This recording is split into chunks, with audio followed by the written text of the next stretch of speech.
Bonsoir à tous et merci beaucoup d'être venus assister à notre conférence d'ouverture de cette belle année qui s'annonce pour HEC Débat.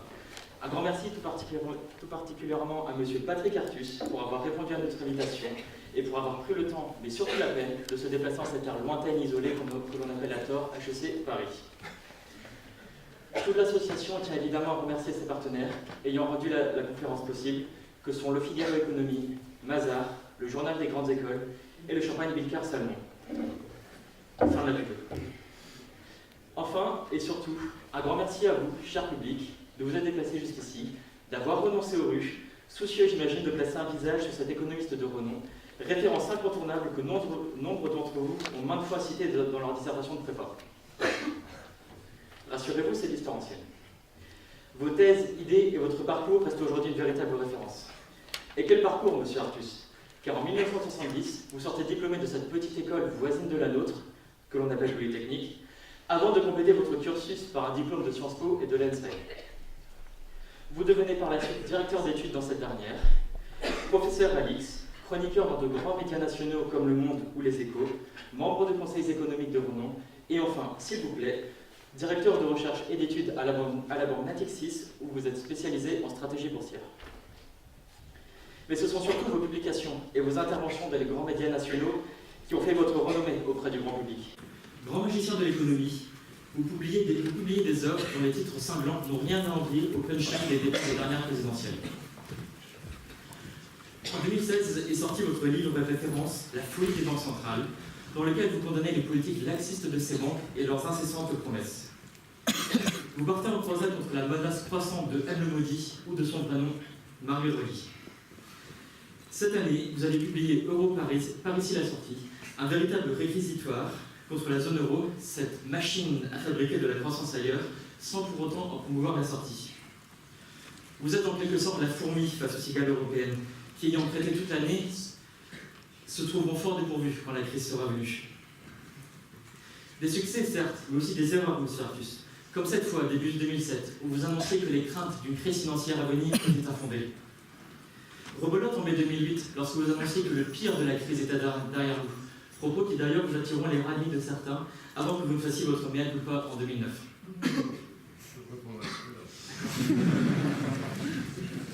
Avec grand plaisir.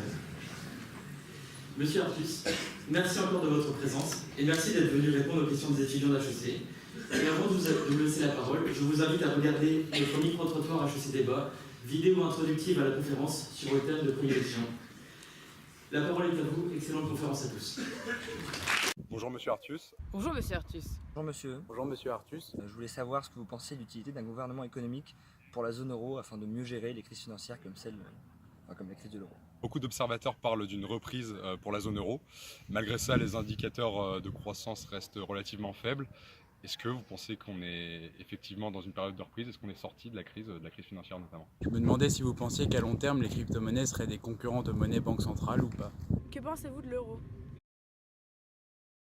Je pense qu'il a été positif pour certains pays, mais cela a été plus sclérosant que positif pour d'autres pays, comme les pays du Sud, je pense. Pour moi, l'euro a renforcé l'Union européenne et pourrait le renforcer plus encore. Bah non, pourquoi? Pour désagréger encore plus l'Europe? Non, surtout pas, ça nous désolidariserait complètement du cœur du projet européen et ça serait un retour vers le passé inutile, voire dangereux. Ça créerait des déséquilibres économiques encore plus énormes en Europe. Ce serait un désastre économique pour la France. Le ciment de la communauté européenne, c'est le moyen d'avoir une réelle puissance mondiale et d'avoir une union des États qui se concrétise. C'est une condition nécessaire à la réalisation du rêve européen, mais qui reste encore à l'origine de trop de divergences économiques aujourd'hui, comme entre l'Allemagne et le Portugal. On a acquis un poids au niveau international, alors qu'avant, la France, avec le franc, c'était pas grand-chose. Aujourd'hui, alors qu'on a l'euro, on a un gros bloc avec une seule monnaie et on peut faire poids dans les décisions internationales. Bonsoir, on est très content de vous accueillir pour cette première conférence de l'année. Cette vidéo introductive plantait le décor, mais je vous propose de commencer directement dans le vif du sujet. Bonjour à tous. Dans votre avant-dernier livre, La folie des banques centrales, vous vous attaquez aux politiques monétaires expansionnistes d'aujourd'hui. Selon vous, les banquiers centraux sont complètement fous et vous en profitez pour leur donner un petit cours d'économie. Mais pourquoi?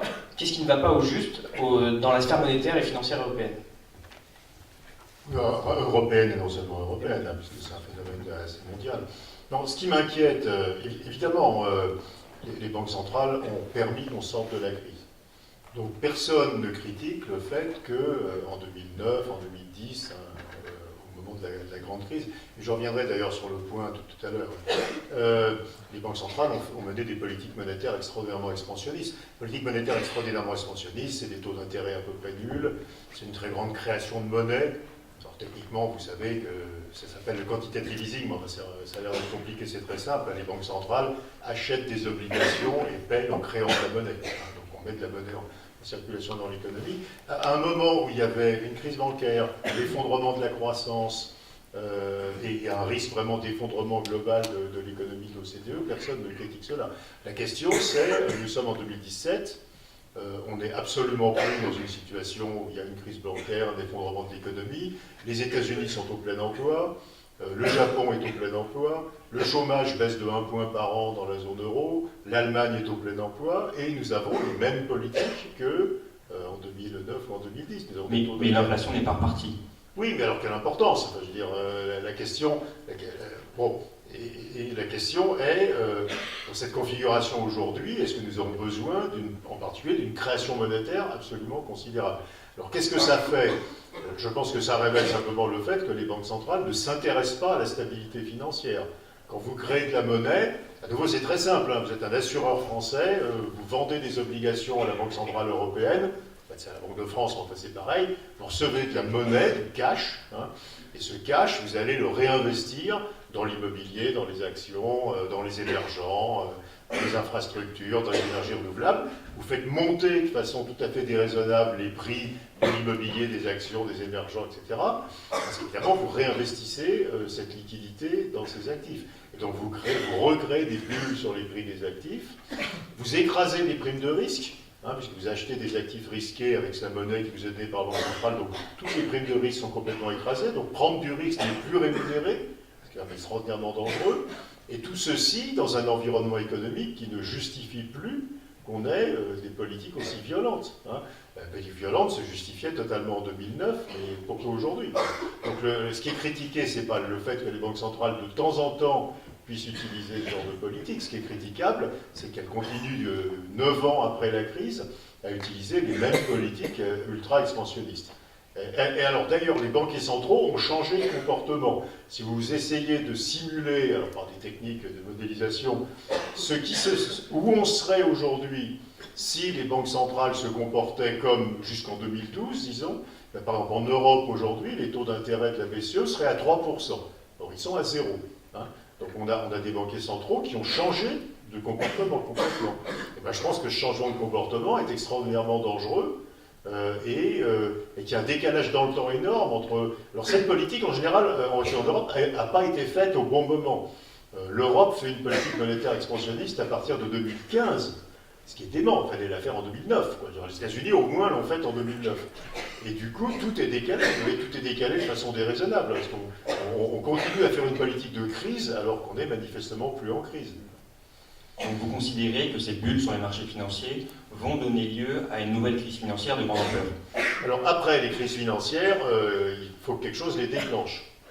Alors, toute la littérature de recherche montre que les bulles sur les actions, c'est pas très grave.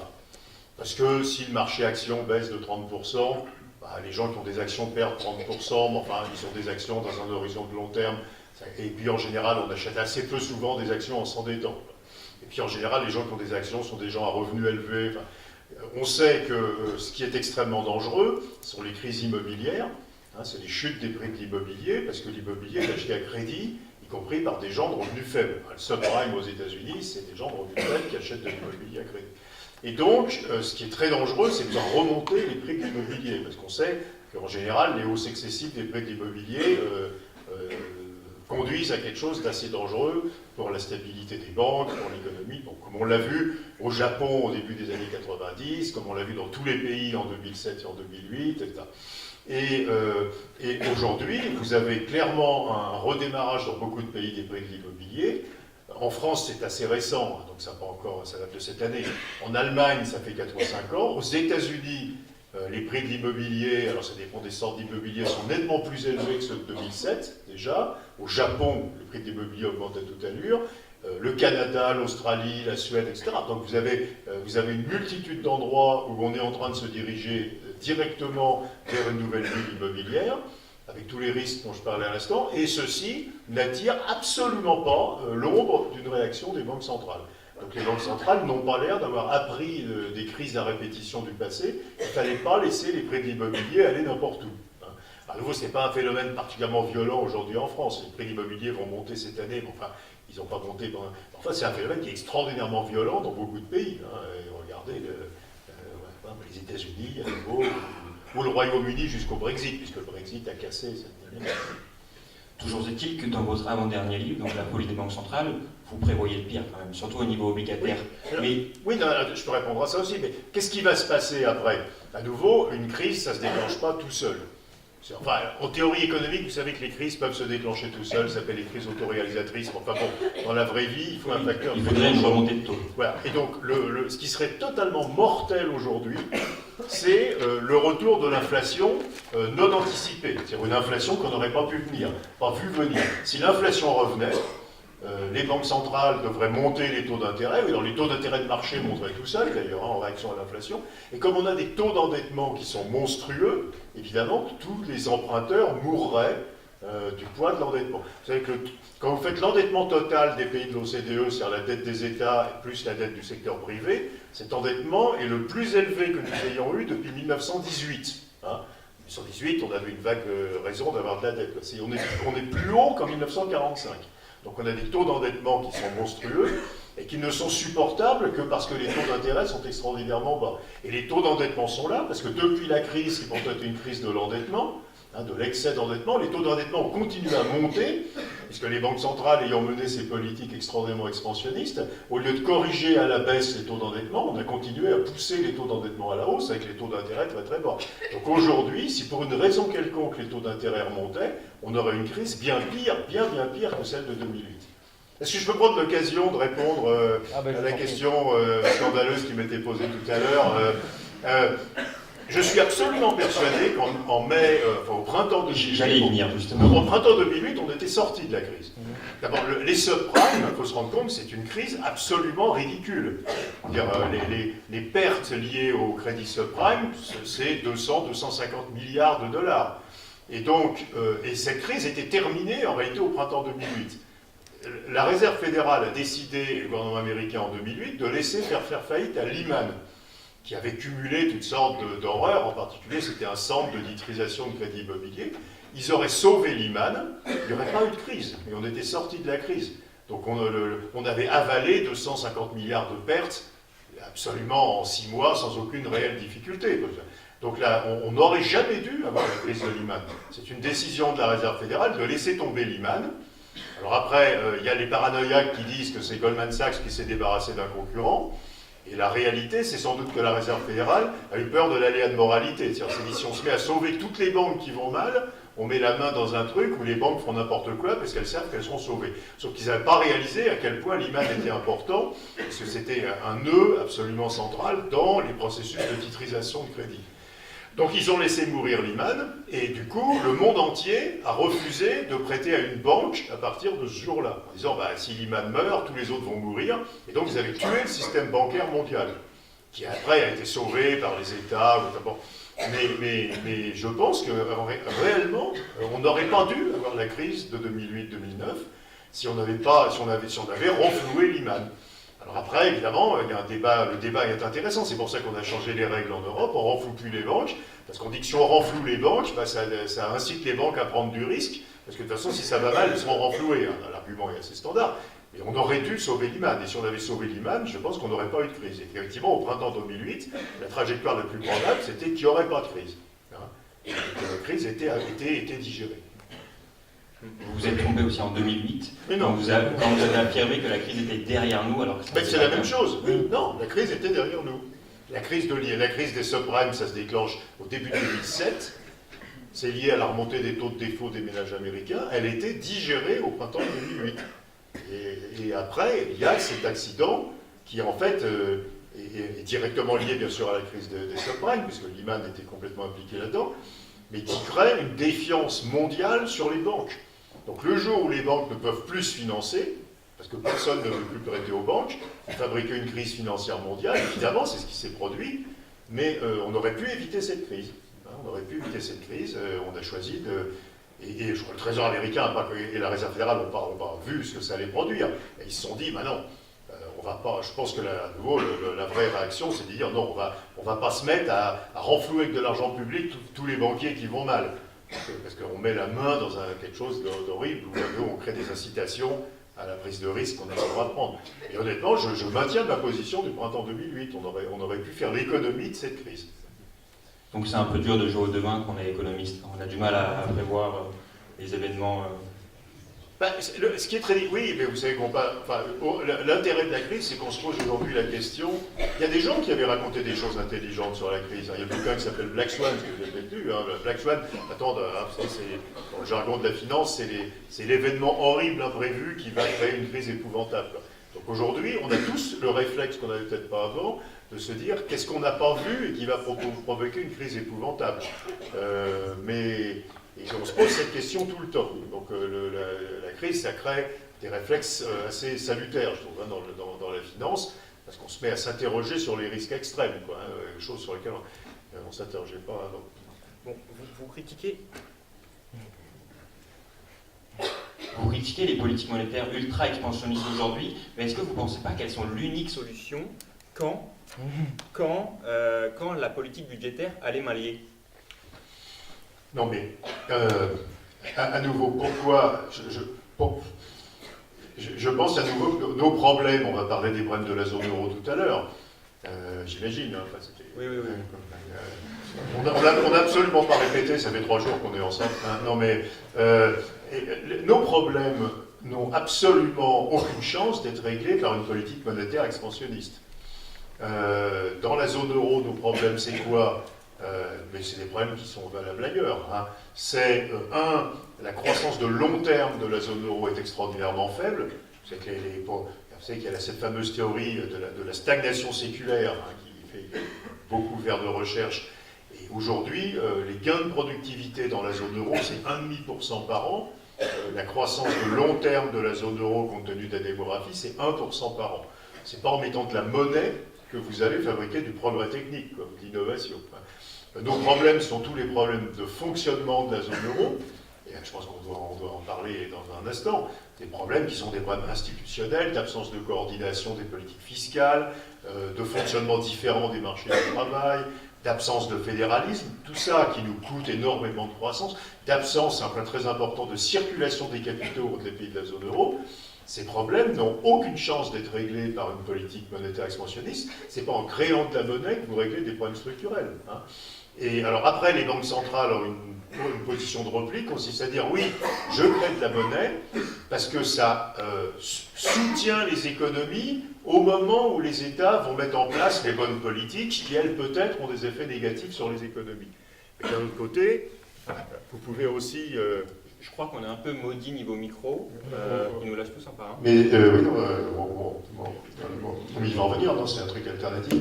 Mais d'un autre côté, vous pouvez défendre l'argument inverse qui consiste à dire que les politiques monétaires extrêmement expansionnistes des banques centrales, en réalité, ont quand même à court terme quelques effets, parce que quand vous baissez les taux, les gens s'endettent plus pour acheter des logements, donc il y a plus d'achat de logements, enfin, il y a des petits effets positifs sur l'économie, qui en réalité font oublier la gravité des problèmes structurels. Mais en tout cas, vous ne pouvez pas espérer régler les problèmes qui sont structurels, des problèmes monétaires.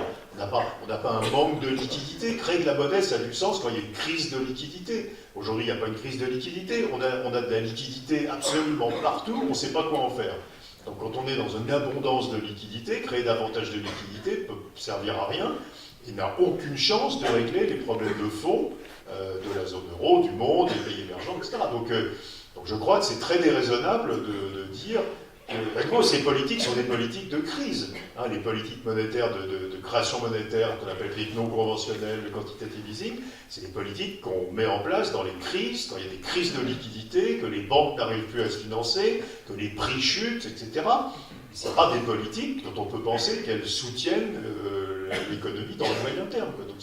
Et donc je ne comprends pas honnêtement pourquoi les banques centrales continuent. Alors si je comprends, un des risques majeurs évidemment, et alors il y en a deux, on l'a évoqué, c'est que comme ces politiques ont été menées, les taux d'endettement ont encore monté, et comme les taux d'endettement ont encore monté, normaliser les politiques monétaires serait épouvantablement dangereux. Hein.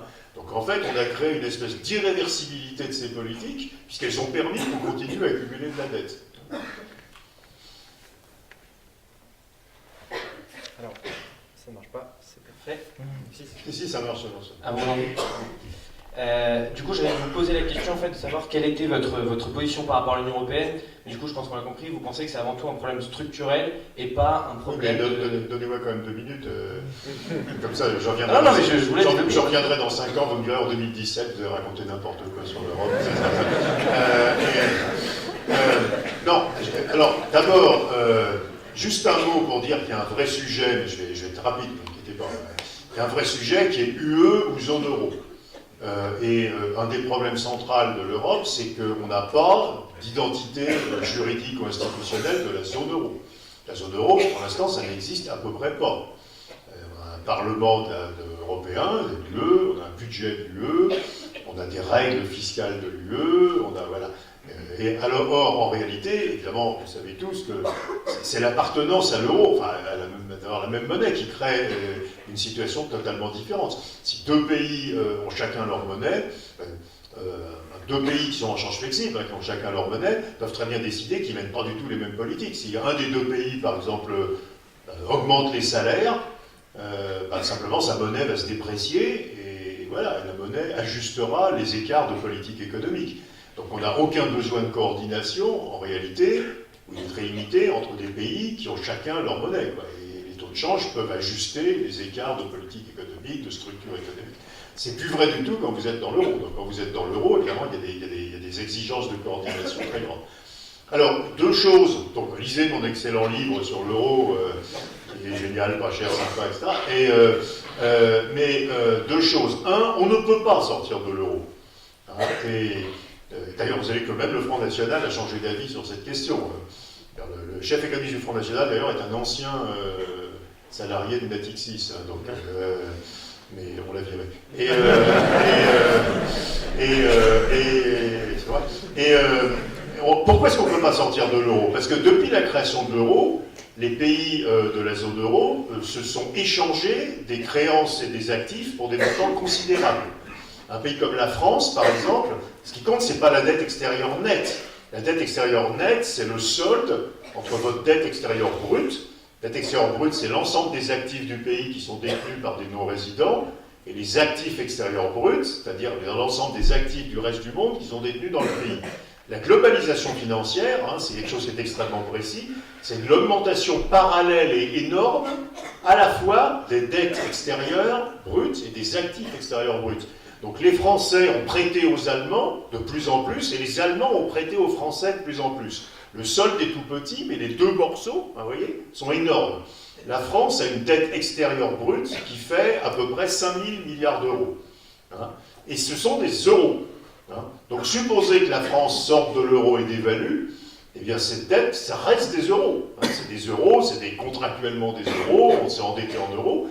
Et donc si on dévalue de 30%, la valeur en francs de cette dette extérieure en euros vaudra 30% de plus. C'est que tous ceux qui se sont endettés auprès du reste du monde vont mourir sur le poids des intérêts sur la dette. Ou bien ils vont faire défaut, ce qui serait encore pire.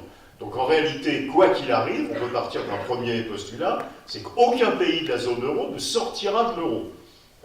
C'est même plus que cinglé. Il y a eu un discours de Tsipras au début de la crise grecque, où Tsipras dit à la télé grecque, de toute façon, le seul truc qu'on fera pas, c'est de sortir de l'euro, parce qu'il faudrait être totalement fou pour un pays qui a ses dettes en euros pour sortir de l'euro.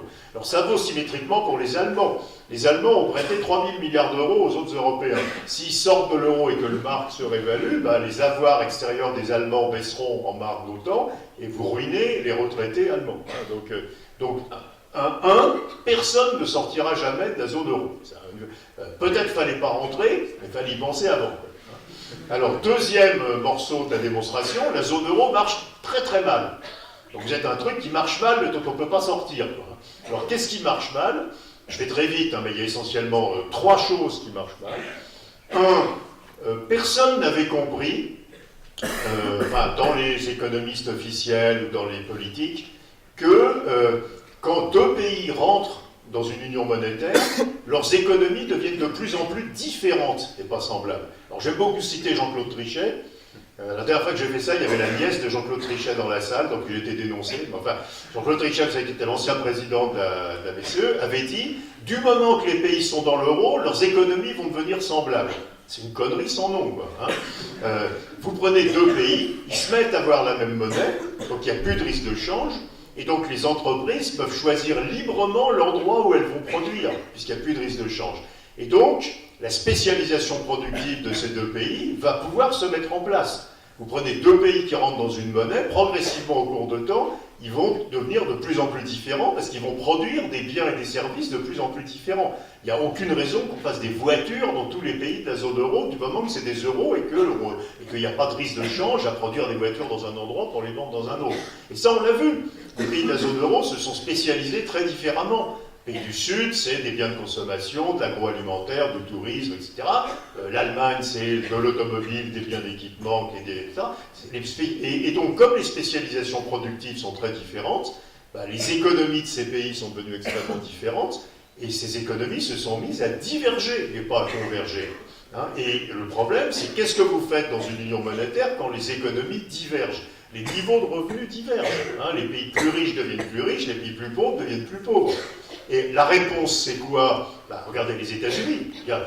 Comparer l'Alabama à la Californie, c'est pas pareil. Quoi. Je dirais, simplement, c'est un État fédéral. Donc, il circule énormément d'argent, qui est de l'argent fédéral, qui va des régions riches aux régions pauvres. Les fonctionnaires de l'Alabama sont payés par le budget fédéral.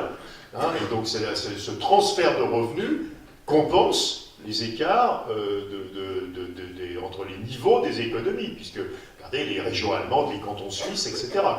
La zone euro, il n'y a aucun fédéralisme. Et donc les régions riches ne donnent à peu près rien aux régions pauvres. Donc la divergence des économies, elle se traduit entièrement dans les niveaux de revenus des régions.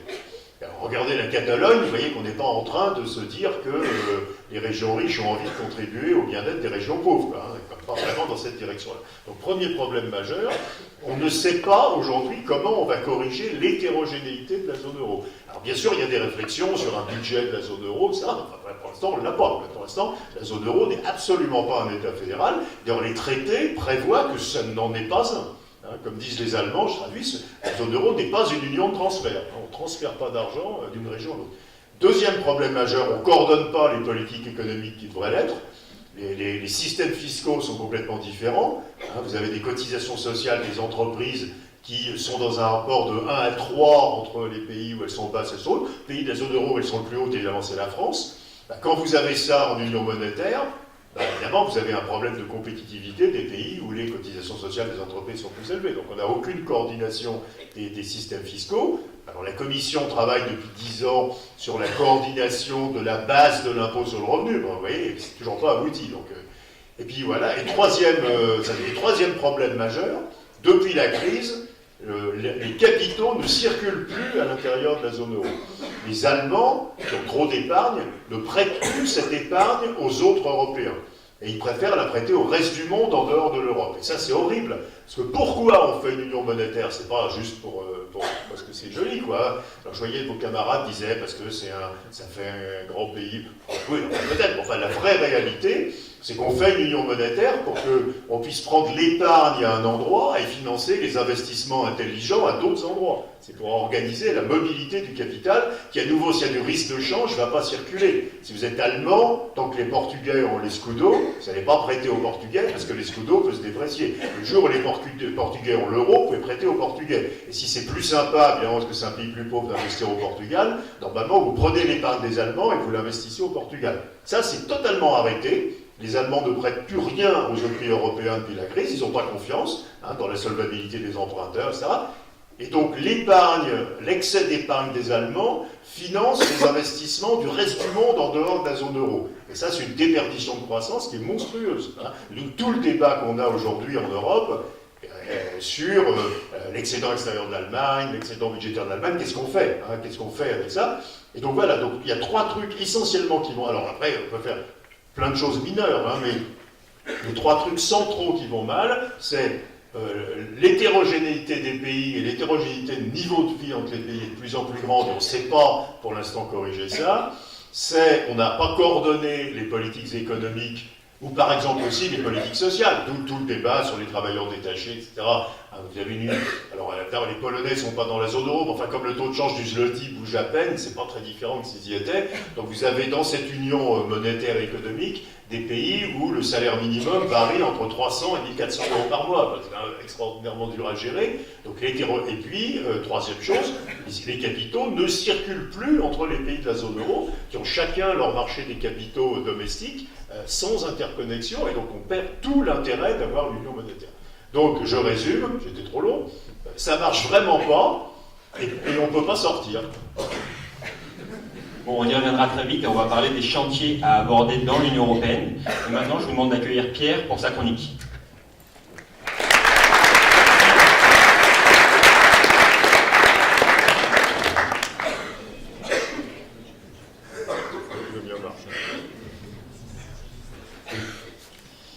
Merci beaucoup, Julien. Dans plusieurs de vos interviews, on remarque que vous séparez en fait les problèmes de l'Union européenne en deux catégories, c'est-à-dire que les problèmes de l'Union européenne reviennent comme essentiellement social et politique, et les problèmes de la zone euro sont essentiellement d'ordre économique. Je voudrais discuter ce point, étant donné que, évidemment, les problèmes de la zone euro sont au premier rapport économique. Vous parliez à juste titre d'allocation efficace de l'épargne, du surplus allemand. Mais il faut savoir aussi que ceux qui crient le plus, qui mettent en garde contre la zone euro sont aussi les plus anti-européens. C'est-à-dire que les mouvements populistes en Europe ont mis l'euro en symbole de la fin de l'Union européenne. Donc il faut plus voir, selon moi, l'euro non pas seulement comme un facteur économique de l'Union européenne, mais aussi comme un symbole que défendent les pro-européens et que veulent abattre les anti-européens. Pour moi, l'euro devient davantage idéologique qu'économique. Ensuite, je voudrais parler justement de l'aspect politique des problèmes économiques en Europe. Vous avez déclaré au point que les politiques ne s'intéressaient pas à l'économie et qu'ils n'y comprenaient de toute façon pas grand-chose.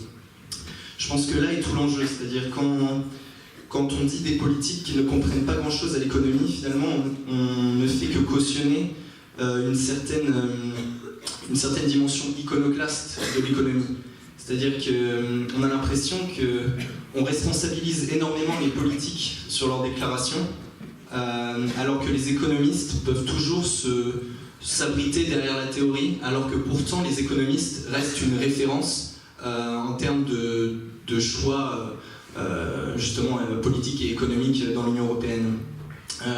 Je parlais des économistes, et les économistes, justement dans une autre déclaration au point, vous avez également dit que 95% de la recherche académique des économistes était inutile et que la plupart des économistes, disons, n'apportaient pas une grande contribution au monde économique. Mais justement, je pense aussi que la réduction du nombre d'économistes et la recherche académique et économique reste un danger parce que la constitution d'une oligarchie de la pensée économique peut être un péril grandissant donc pour l'Europe mais le monde aussi, puisqu'il faut savoir que je pense que la plupart des économistes que vous appelez justement nobelisables et efficaces suivent peut-être une tendance ou de grandes modes économiques, et que justement le fait d'avoir un petit groupe d'économistes à suivre peut nous mener à notre perte. Ensuite, je voudrais dire quelques mots sur la politique monétaire européenne, donc plus particulièrement sur le quantitative easing. Donc, comme vous l'avez dit, le quantitative easing était un mécanisme de crise qui se pérennise dans le temps. C'est là d'où vient ses principales, c'est sa principale caractéristique et c'est son principal, et c'est ce qui constitue ses principaux défauts. Mais alors, quelles seraient les alternatives au quantitative easing concrètement? Le créateur du quantitative easing proposerait par exemple d'en faire un quantitative easing pour le peuple. C'est ces termes. Un quantitative easing donc davantage contrôlé par l'État et alloué aux dépenses publiques. Pour conclure ma chronique, j'aimerais terminer sur la politique économique du nouveau président, donc Emmanuel Macron. Vous avez dit justement que la plupart des politiques qui ne s'intéressent pas à l'économie et n'y comprennent rien. Est-ce que vous pensez également cela d'Emmanuel Macron, qui a une expérience donc en banque d'investissement? Et est-ce que vous pensez que Macron qui incarne quand même, comme on l'a vu lors de sa cérémonie, lors de son discours de victoire à la présidentielle, il est rentré sur l'Ode à la joie, beaucoup de drapeaux européens, c'est une première dans la Ve République. Est-ce que vous pensez qu'Emmanuel Macron pourrait être un nouveau souffle pour l'Europe et notamment est-ce qu'il pourrait peser dans la balance dans le rapport de force franco-allemand?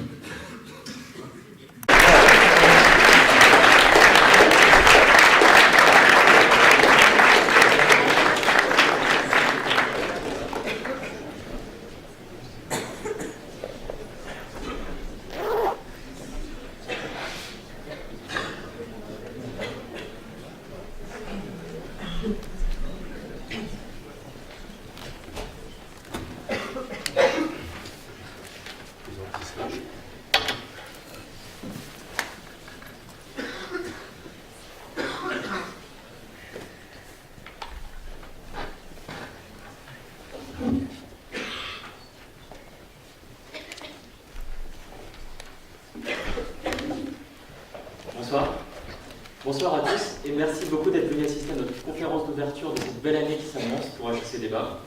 Un grand merci tout particulièrement à Monsieur Patrick Artus pour avoir répondu à notre invitation et pour avoir pris le temps, mais surtout la peine, de se déplacer en cette terre lointaine isolée que l'on appelle à tort HEC Paris. Toute l'association tient évidemment à remercier ses partenaires ayant rendu la conférence possible, que sont Le Figaro Économie, Mazars, le Journal des Grandes Écoles et le Champagne Vilcar Salmon. Fin de la pub. Enfin, et surtout, un grand merci à vous, cher public, de vous être déplacés jusqu'ici, d'avoir renoncé aux rues, soucieux, j'imagine, de placer un visage sur cet économiste de renom, référence incontournable que nombre d'entre vous ont maintes fois cité dans leur dissertation de prépa. Rassurez-vous, c'est l'histoire ancienne. Vos thèses, idées et votre parcours restent aujourd'hui une véritable référence. Et quel parcours, monsieur Artus? Car en 1970, vous sortez diplômé de cette petite école voisine de la nôtre, que l'on appelle Polytechnique, avant de compléter votre cursus par un diplôme de Sciences Po et de l'ENSPE. Vous devenez par la suite directeur d'études dans cette dernière, professeur à l'IX, chroniqueur dans de grands médias nationaux comme Le Monde ou Les Échos, membre de conseils économiques de renom, et enfin, s'il vous plaît, directeur de recherche et d'études à la banque Natixis, où vous êtes spécialisé en stratégie boursière. Mais ce sont surtout vos publications et vos interventions dans les grands médias nationaux qui ont fait votre renommée auprès du grand public. Grand magicien de l'économie, vous publiez des œuvres dont les titres cinglants n'ont rien à envier au punchline des débats des dernières présidentielles. En 2016 est sorti votre livre référence « La folie des banques centrales », dans lequel vous condamnez les politiques laxistes de ces banques et leurs incessantes promesses. Vous partez en croisade contre la menace croissante de M. le Maudit ou de son vrai nom, Mario Draghi. Cette année, vous avez publié Euro par ici la sortie, un véritable réquisitoire contre la zone euro, cette machine à fabriquer de la croissance ailleurs, sans pour autant en promouvoir la sortie. Vous êtes en quelque sorte la fourmi face aux cigales européennes, qui ayant prêté toute l'année, se trouveront fort dépourvus quand la crise sera venue. Des succès, certes, mais aussi des erreurs, monsieur Artus, comme cette fois, début 2007, où vous annonciez que les craintes d'une crise financière à venir étaient infondées. Rebelote en mai 2008, lorsque vous annonciez que le pire de la crise était derrière nous, propos qui d'ailleurs vous attireront les ravis de certains avant que vous ne fassiez votre mea culpa en 2009. Je répondrai tout à l'heure. Avec grand plaisir. Monsieur Artus, merci encore de votre présence et merci d'être venu répondre aux questions des étudiants d'HEC. Et avant de vous laisser la parole, je vous invite à regarder notre micro-trottoir HEC Débat, vidéo introductive à la conférence sur le thème de prédilection. La parole est à vous, excellente conférence à tous.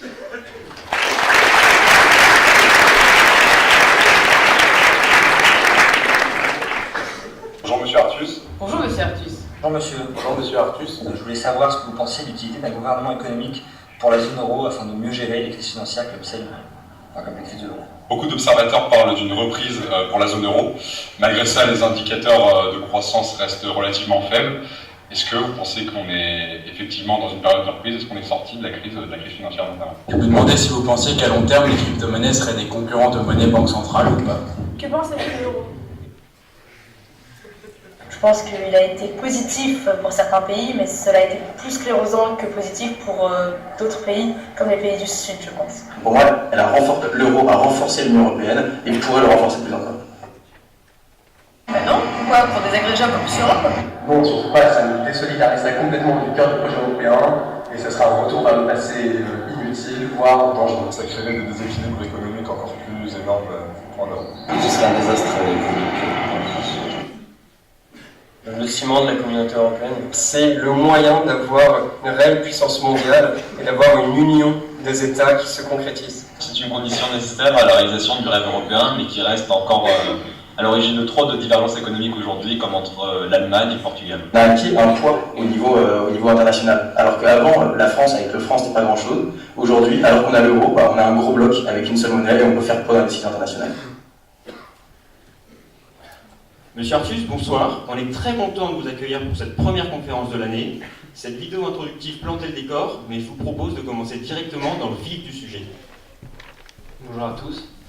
Dans votre avant-dernier livre, La folie des banques centrales, vous vous attaquez aux politiques monétaires expansionnistes d'aujourd'hui. Selon vous, les banquiers centraux sont complètement fous et vous en profitez pour leur donner un petit cours d'économie. Mais pourquoi? Qu'est-ce qui ne va pas au juste dans la sphère monétaire et financière européenne? Européenne et non seulement européenne, puisque c'est un phénomène assez mondial. Non, ce qui m'inquiète, évidemment, les banques centrales ont permis qu'on sorte de la crise. Donc personne ne critique le fait qu'en 2009, en 2010, au moment de la grande crise, et je reviendrai d'ailleurs sur le point tout à l'heure, les banques centrales ont mené des politiques monétaires extraordinairement expansionnistes. Politique monétaire extraordinairement expansionniste, c'est des taux d'intérêt à peu près nuls, c'est une très grande création de monnaie. Alors, techniquement, vous savez que ça s'appelle le quantitative easing, mais enfin, ça a l'air d'être compliqué, c'est très simple. Les banques centrales achètent des obligations et payent en créant de la monnaie. Donc on met de la monnaie en circulation dans l'économie. À un moment où il y avait une crise bancaire, l'effondrement de la croissance et un risque vraiment d'effondrement global de l'économie de l'OCDE, personne ne critique cela.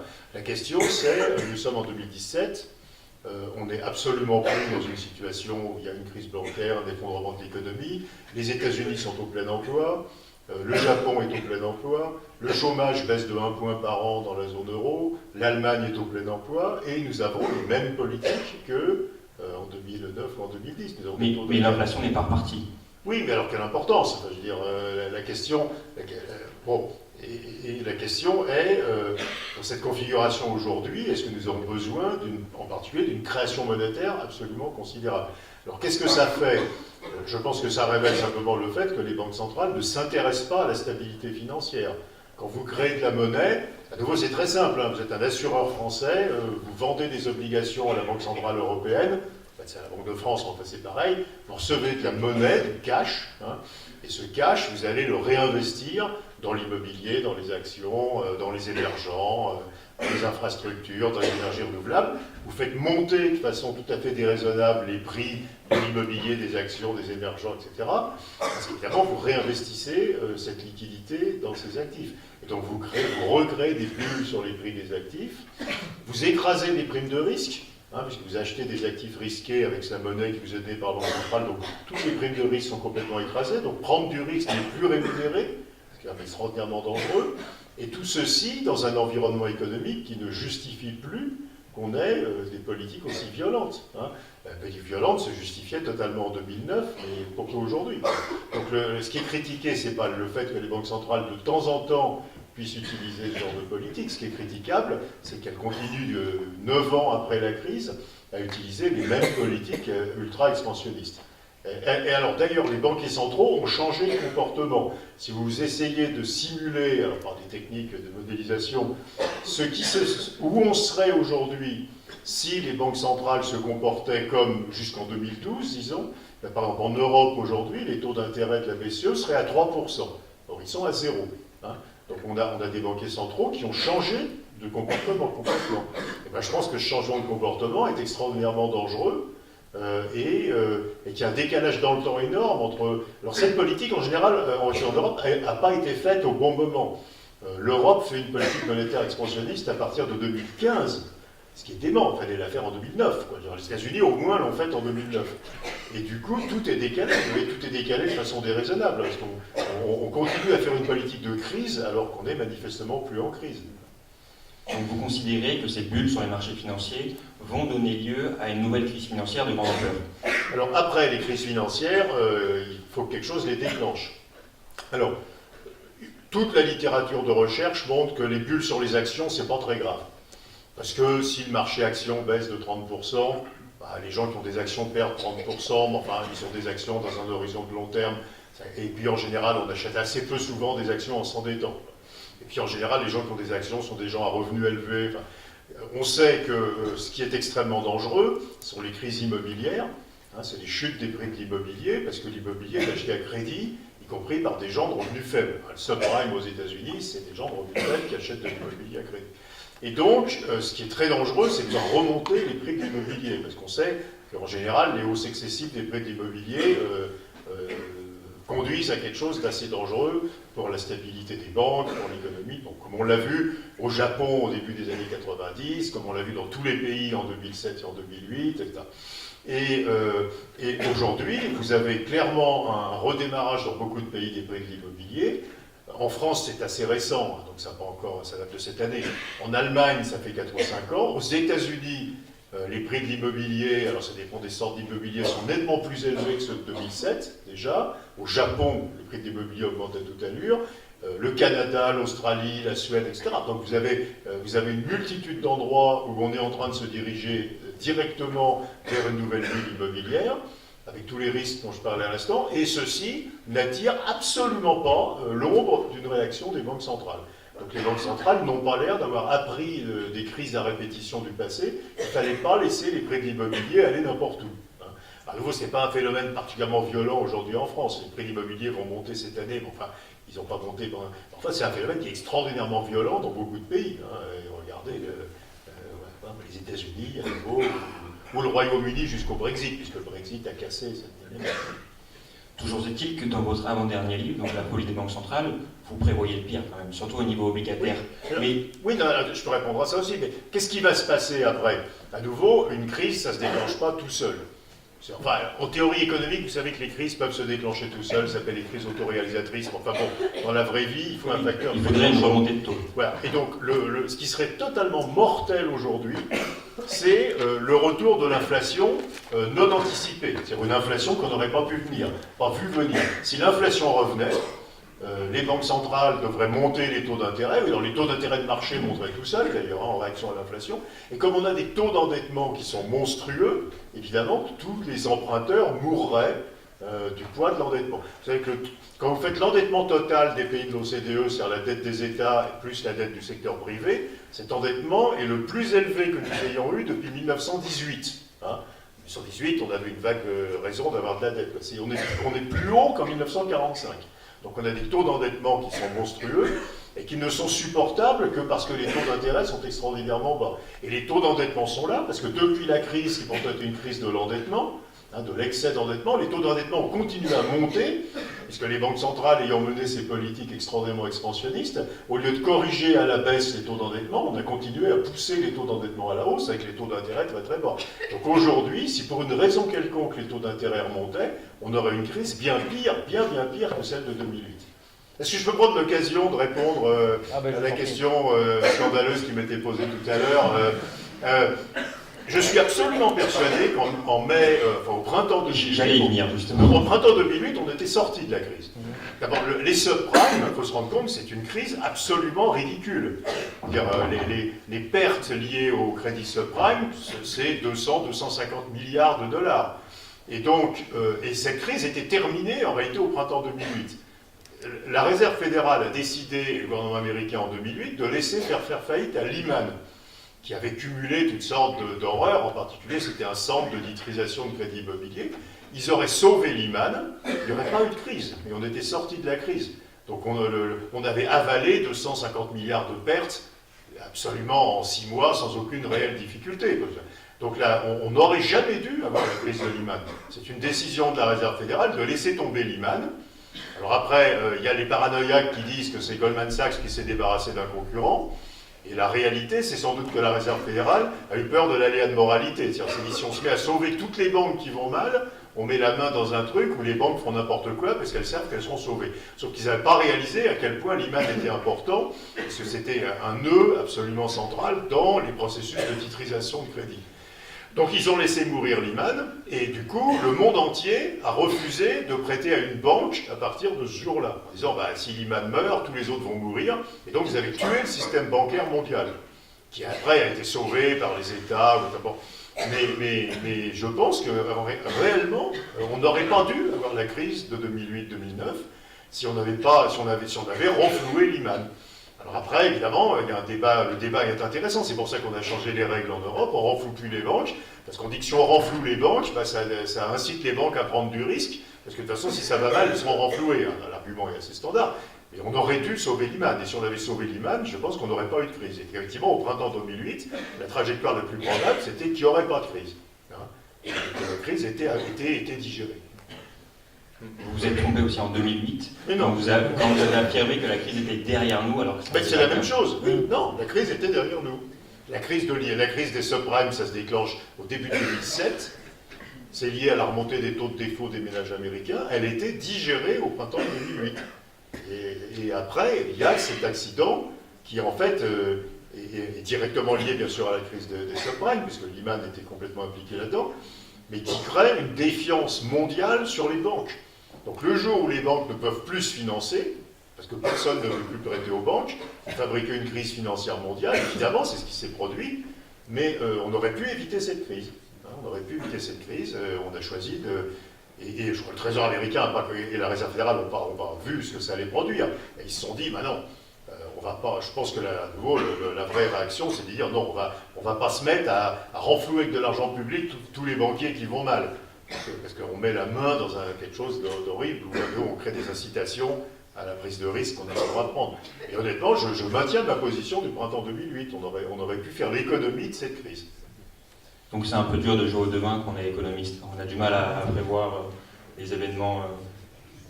Ce qui est très... Oui, mais vous savez qu'on pas... Enfin, l'intérêt de la crise, c'est qu'on se pose aujourd'hui la question... Il y a des gens qui avaient raconté des choses intelligentes sur la crise. Il y a un bouquin qui s'appelle Black Swan, que vous avez peut-être lu. Black Swan, attendez, dans le jargon de la finance, c'est l'événement horrible, imprévu, qui va créer une crise épouvantable. Donc aujourd'hui, on a tous le réflexe qu'on n'avait peut-être pas avant, de se dire qu'est-ce qu'on n'a pas vu et qui va provoquer une crise épouvantable. Mais on se pose cette question tout le temps. Donc la crise, ça crée des réflexes assez salutaires, je trouve, dans la finance, parce qu'on se met à s'interroger sur les risques extrêmes, choses sur lesquelles on ne s'interrogeait pas avant. Bon, vous critiquez les politiques monétaires ultra-expansionnistes aujourd'hui, mais est-ce que vous ne pensez pas qu'elles sont l'unique solution quand la politique budgétaire allait mal liée? Non mais, à nouveau, pourquoi je pense à nouveau que nos problèmes, on va parler des problèmes de la zone euro tout à l'heure, j'imagine, hein, enfin, c'était... Oui. On n'a absolument pas répété, ça fait 3 jours qu'on est ensemble. Hein, non mais, nos problèmes n'ont absolument aucune chance d'être réglés par une politique monétaire expansionniste. Dans la zone euro, nos problèmes, c'est quoi? Mais c'est des problèmes qui sont valables ailleurs. Hein. C'est, la croissance de long terme de la zone euro est extraordinairement faible. Vous savez qu'il y a cette fameuse théorie de la stagnation séculaire, hein, qui fait beaucoup faire de recherche. Et aujourd'hui, les gains de productivité dans la zone euro, c'est 1,5% par an. La croissance de long terme de la zone euro, compte tenu de la démographie, c'est 1% par an. C'est pas en mettant de la monnaie que vous allez fabriquer du progrès technique, de l'innovation. Nos problèmes sont tous les problèmes de fonctionnement de la zone euro, et je pense qu'on doit en parler dans un instant, des problèmes qui sont des problèmes institutionnels, d'absence de coordination des politiques fiscales, de fonctionnement différent des marchés du travail, d'absence de fédéralisme, tout ça qui nous coûte énormément de croissance, d'absence, c'est un point très important, de circulation des capitaux entre les pays de la zone euro. Ces problèmes n'ont aucune chance d'être réglés par une politique monétaire expansionniste. C'est pas en créant de la monnaie que vous réglez des problèmes structurels. Hein. Et alors après, les banques centrales ont une position de repli consiste à dire oui, je crée de la monnaie parce que ça soutient les économies au moment où les États vont mettre en place les bonnes politiques qui, elles, peut-être, ont des effets négatifs sur les économies. Et d'un autre côté, vous pouvez aussi... Je crois qu'on est un peu maudit niveau micro. Ils nous lâchent tous un par un. Mais oui, on y va en venir, non, c'est un truc alternatif.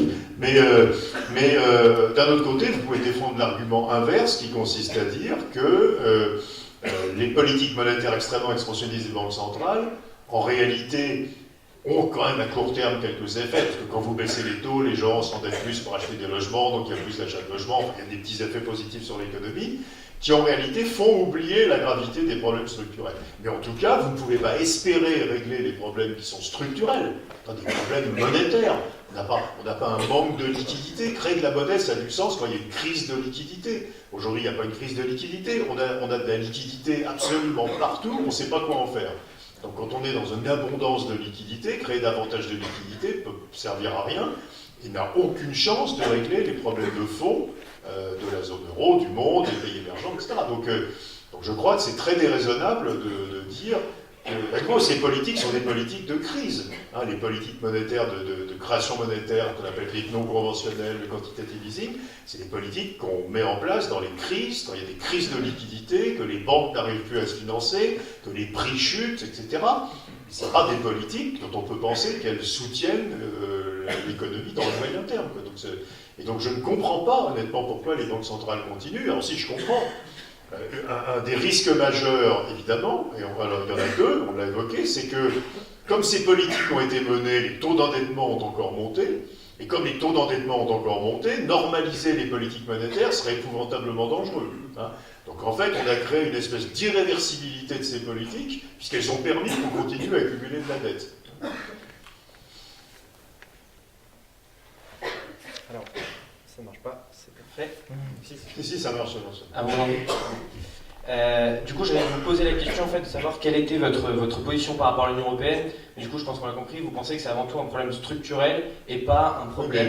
Donnez-moi quand même 2 minutes, comme ça je reviendrai, je reviendrai dans 5 ans, vous me direz en 2017, vous avez raconté n'importe quoi sur l'Europe.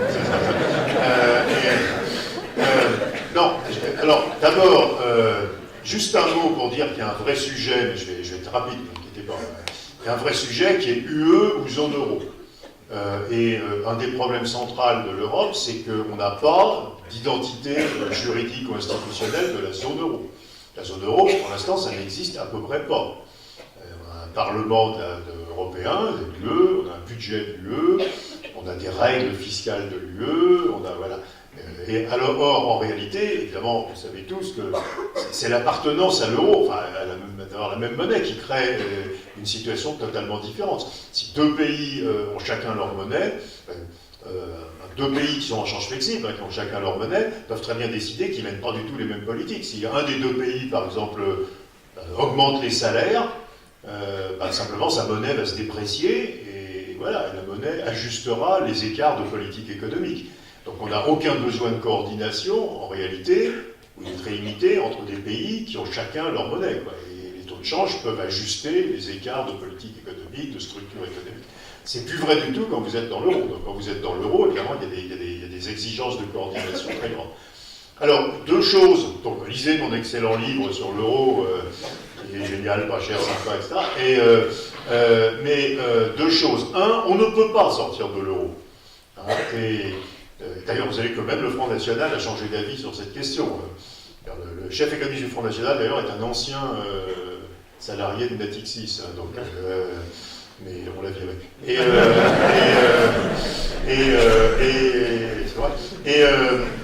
Pourquoi est-ce qu'on ne peut pas sortir de l'euro? Parce que depuis la création de l'euro, les pays de la zone euro se sont échangés des créances et des actifs pour des montants considérables.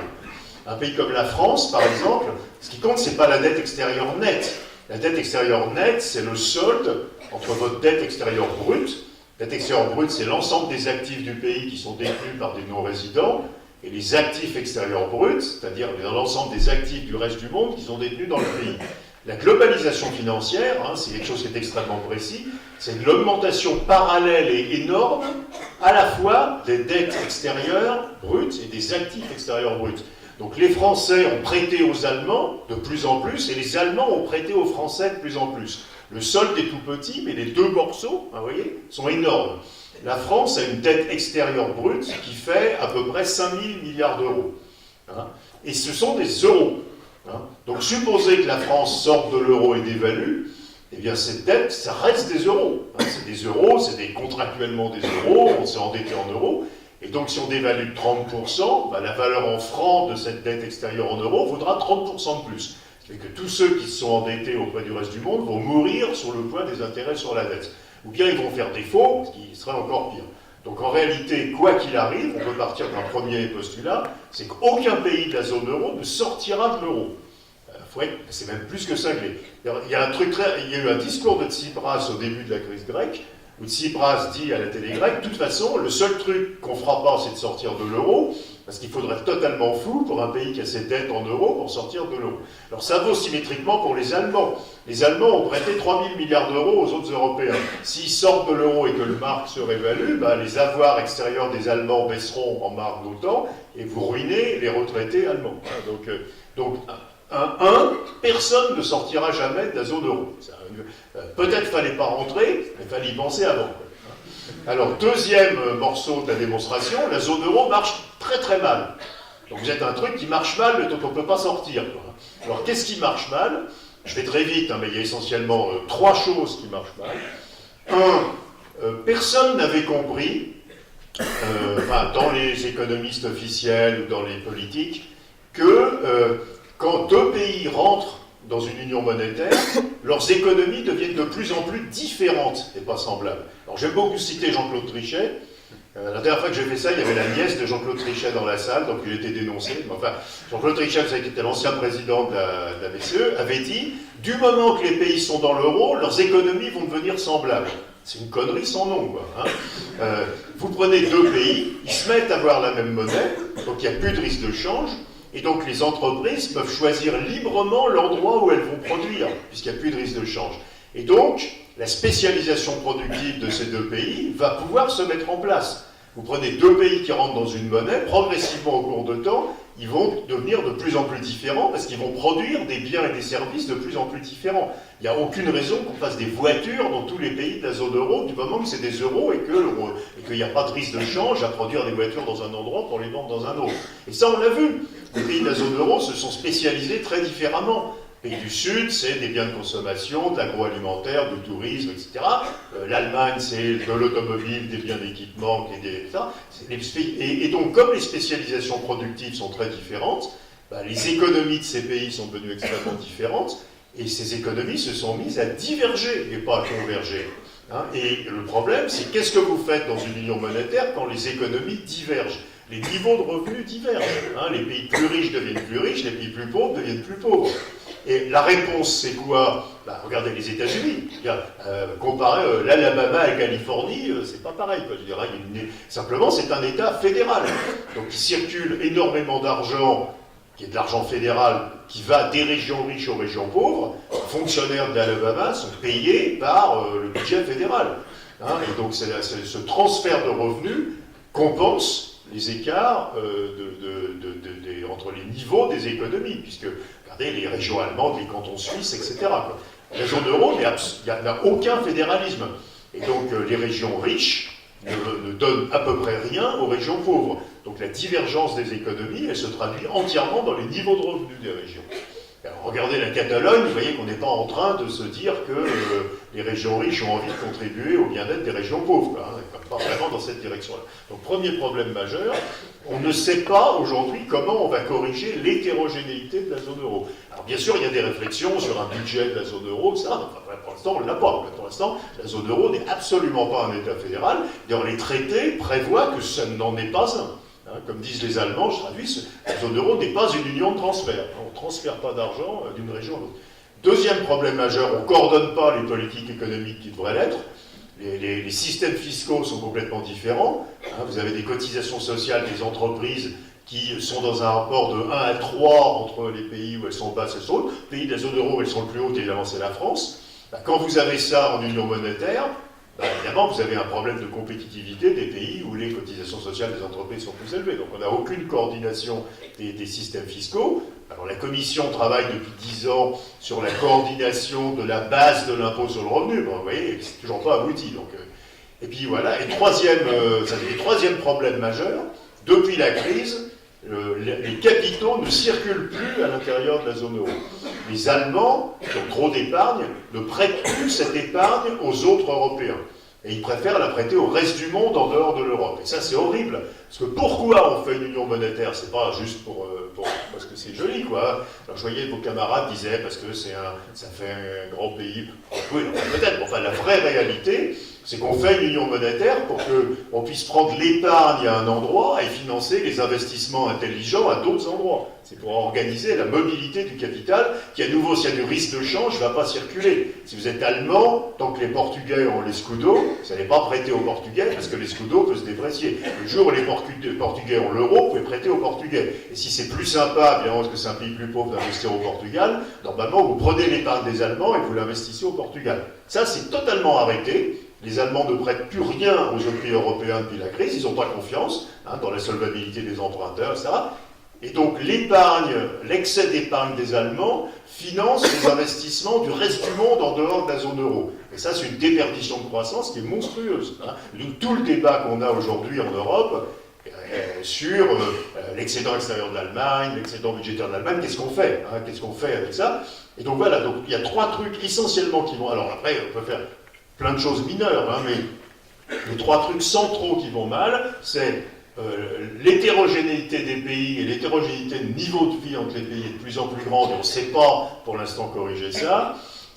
On n'a pas coordonné les politiques économiques ou par exemple aussi les politiques sociales, d'où tout le débat sur les travailleurs détachés, etc. Vous avez une... Alors les Polonais ne sont pas dans la zone euro, mais enfin comme le taux de change du zloty bouge à peine, c'est pas très différent que s'ils y étaient. Donc vous avez dans cette union monétaire et économique des pays où le salaire minimum varie entre 300 et 1400 euros par mois. C'est extraordinairement dur à gérer. Donc, et puis, troisième chose, les capitaux ne circulent plus entre les pays de la zone euro, qui ont chacun leur marché des capitaux domestiques, sans interconnexion, et donc on perd tout l'intérêt d'avoir l'union monétaire. Donc, je résume, j'étais trop long, ça marche vraiment pas, et on ne peut pas sortir. Bon, on y reviendra très vite et on va parler des chantiers à aborder dans l'Union européenne. Et maintenant, je vous demande d'accueillir Pierre pour sa chronique.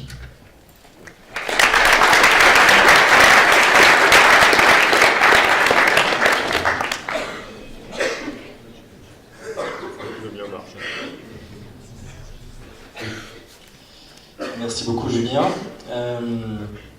Dans plusieurs de vos interviews, on remarque que vous séparez en fait les problèmes de l'Union européenne en 2 catégories, c'est-à-dire que les problèmes de l'Union européenne reviennent comme essentiellement social et politique, et les problèmes de la zone euro sont essentiellement d'ordre économique.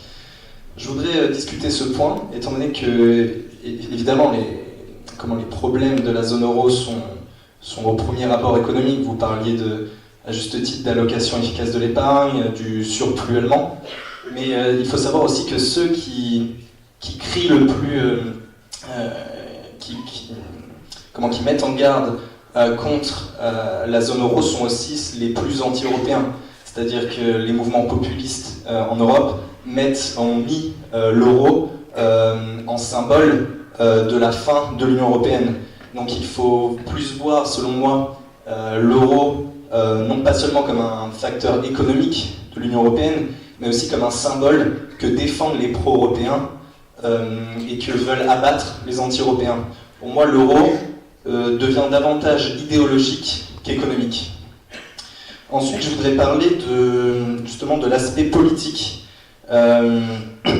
des problèmes économiques en Europe.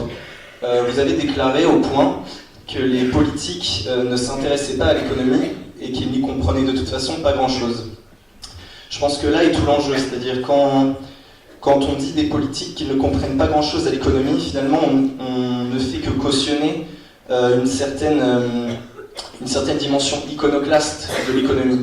C'est-à-dire qu'on a l'impression On responsabilise énormément les politiques sur leurs déclarations, alors que les économistes peuvent toujours s'abriter derrière la théorie, alors que pourtant les économistes restent une référence en termes de choix justement politiques et économiques dans l'Union européenne.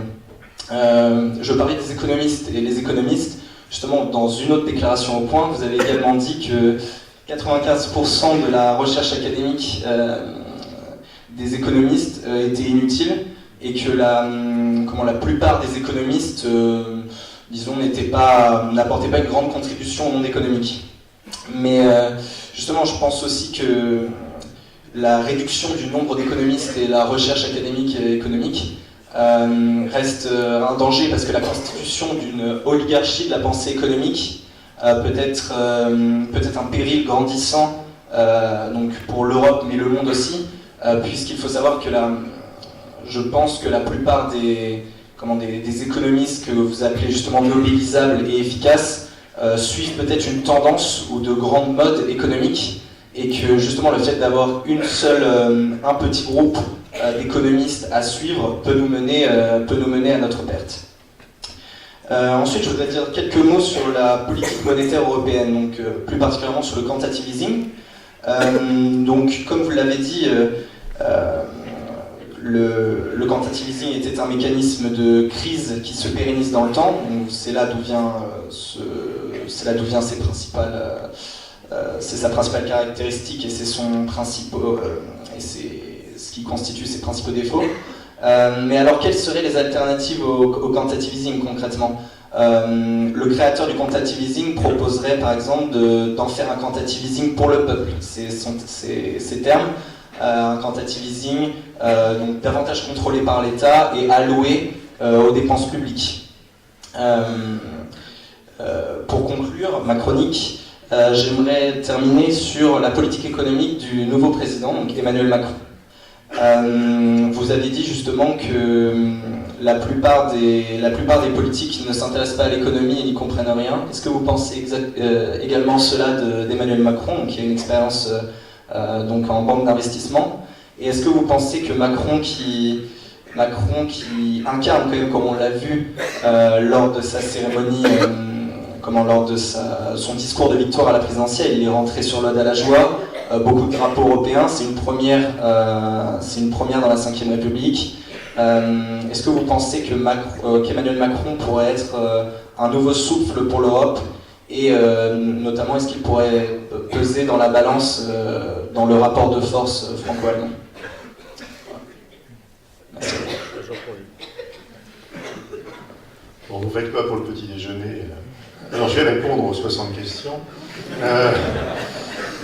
Non, très très bonne question. Je les reprends dans l'ordre, je ne vais pas essayer. Donc, est-ce que la zone euro est un problème économique politique? Évidemment, en général, quand le mien ne marche plus, le vôtre marche. Ah non, là. Ah si, pas comme quelque chose, mais c'est la tour d'électricité. Non, regardez ce que j'ai dit avant. Les problèmes économiques de la zone euro sont des problèmes politiques. Pourquoi nous ne voulons pas de fédéralisme, ou en tout cas pourquoi une partie importante des opinions ne veut pas de fédéralisme, c'est parce que nous n'avons pas d'envie de solidarité avec les autres pays, c'est un problème politique. Alors ça aboutit après sur un problème économique, c'est qu'on ne sait pas corriger l'hétérogénéité, mais au début c'est un problème d'absence de solidarité. Je parlais de la Catalogne. Les Catalans, ils ont 28 000 € par an de salaire de revenu moyen, les autres Espagnols 23 000. Les Catalans, ils disent, nous, on veut pas subventionner les autres Espagnols qui sont plus pauvres, quoi. Donc ce réflexe révèle simplement l'absence totale d'envie de solidarité. Hein. Pourquoi est-ce qu'on ne veut pas coordonner les politiques fiscales? Parce que les parlements nationaux ne veulent pas abandonner leur souveraineté. Qu'est-ce qui reste dans les parlements nationaux si on coordonne les politiques fiscales? Il ne reste plus rien. Hein. Donc en réalité, tous ces problèmes économiques que j'évoquais avant sont des problèmes politiques. Le fédéralisme ne se fera pas s'il n'y a pas d'envie de solidarité. Et si le fédéralisme ne se fera pas, on aura des envies terribles, parce qu'il y aura des pays qui vont se paupériser dans la zone euro. Et puis, alors j'en reviens sur le Front National et Marine Le Pen. Il y avait l'argument de souveraineté monétaire qu'il fallait retrouver, qui a disparu. Et cet argument, il est valide.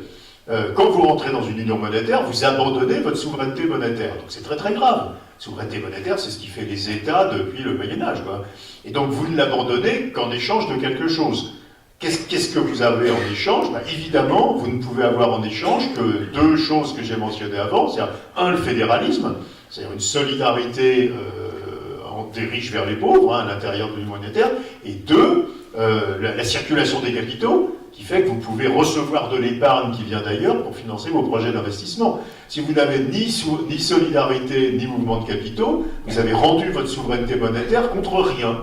Donc en réalité, le Front National a raison. Il ne faut pas poser le débat de la raison dont il le pose après. Mais aujourd'hui, nous n'avons rien en échange de la perte de souveraineté monétaire. Alors, deuxième question. Après ça, je vais dire un truc plus drôle, parce que vos autres questions sont marrantes. Alors, les politiques comprennent-ils l'économie? Il y en a quand même quelques-uns qui comprennent l'économie. Ce qui est quand même redoutable dans le monde politique. Il y en a beaucoup qui ne comprennent pas. Et ensuite, il y a un problème avec les économistes. Alors, je commence par le problème des politiques. Oui, il y a quand même très peu de politiques qui ont une culture économique. On sort de 5 ans, le ministre de l'économie ne savait absolument rien foutre. Donc c'est vrai qu'il y a un vrai problème. Mais il y a aussi un problème chez les économistes. Les économistes, c'est la seule profession avec les psychanalystes où il n'y a pas d'ordre. Il n'y a pas d'ordre des économistes. Donc si vous êtes boucher, vous pouvez visser une plaque en cuivre sur la porte de votre maison, mettant machin économiste, et vous êtes économiste. Et les radios sont remplies de faux économistes, quoi. Et alors, à l'autre inverse, évidemment, j'ai beaucoup critiqué la recherche académique, parce qu'il y a beaucoup... moi, je continue à lire à peu près tout ce qui s'écrit en recherche académique.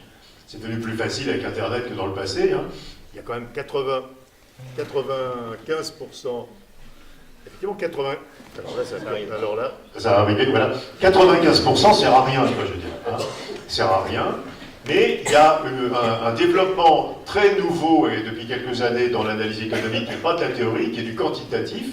C'est ce qu'on appelle les quasi-expérimentations. Alors, si ça vous intéresse, il y a un livre absolument génial qui a été écrit par deux camarades qui s'appellent Pierre Cahuc et André Zilberberg. Ils ont choisi comme titre, un titre qui a fait beaucoup plaisir, ça s'appelle Le négationnisme en économie, et où ils expliquent de façon intéressante qu'on sait aujourd'hui faire de l'expérimentation en économie. C'est-à-dire qu'on sait utiliser des données de façon quasi expérimentale, comme on le ferait en mécanique ou en physique. Par exemple, on parlait tout à l'heure de l'exemple, on s'est aperçu que quand la France est passée aux 35 heures, l'Alsace-Lorraine était déjà aux 35 heures, pour des raisons historiques. Donc l'Alsace-Lorraine est restée aux 35 heures qu'elle avait déjà. Donc vous pouvez comparer une entreprise en France et une entreprise en Alsace-Lorraine, dans le même secteur, de la même taille, etc. La seule différence est alors le fait qu'il y en a une qui passe aux 35 heures et pas l'autre, et vous pouvez regarder ce que ça fait sur l'emploi. La réponse est, ça fait rien. Avec 35 heures, on n'a eu aucun effet sur l'emploi. Donc vous avez cette espèce de quasi-expérimentation qui sont un progrès majeur. J'ai l'autre exemple du Canada. Quand on a décidé au Canada, on s'est demandé si on allait ouvrir les magasins le dimanche. On a ouvert les magasins le dimanche au Québec. Et on a pris quelques années pour regarder ce que ça faisait sur les prix, sur l'emploi, sur la consommation, sur les étudiants qui prenaient des jobs le dimanche, etc. Et on a décidé que tous ces effets étaient très positifs en comparant des entreprises au Québec et des entreprises dans le reste du Canada, dans le même secteur, machin. Et voilà. Donc on sait faire aujourd'hui des expérimentations en économie. Donc il y a ce boulot d'économie qui est extrêmement intéressant. Les gens qui continuent à ronronner sur les mêmes modèles théoriques qui ne reproduisent absolument pas la réalité, etc., et qui sont quand même extrêmement nombreux, ne servent à rien. Tout à fait juste.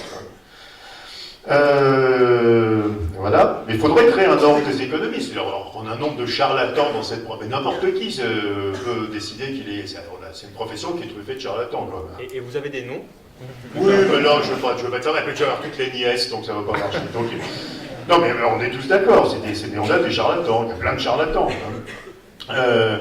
En général, le charlatan, en plus, c'est une pratique sociale qui est assez intéressante. Le charlatan est devant son téléphone. Le charlatan n'a pas de travail, en réalité. Et donc, il est devant son téléphone toute la journée en attendant que France 2 l'appelle pour le 20h.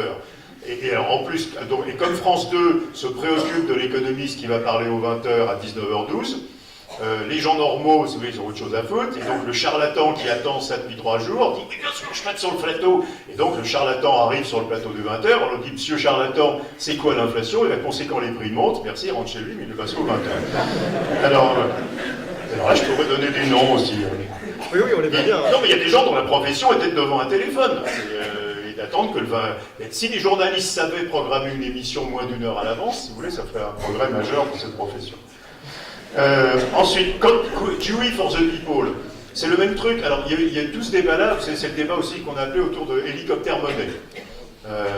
Alors, en fait, c'est un totalement faux débat. Alors, juste QE, j'en ai parlé, quantitative easing, c'est ce qu'on a dans la zone euro aujourd'hui. Donc la Banque centrale achète des obligations à ceux qui lui vendent, hein, et elle ne sait pas à qui elle les vend, et elle paye en créant de la monnaie, en donnant de la monnaie à ceux qui vendent des obligations.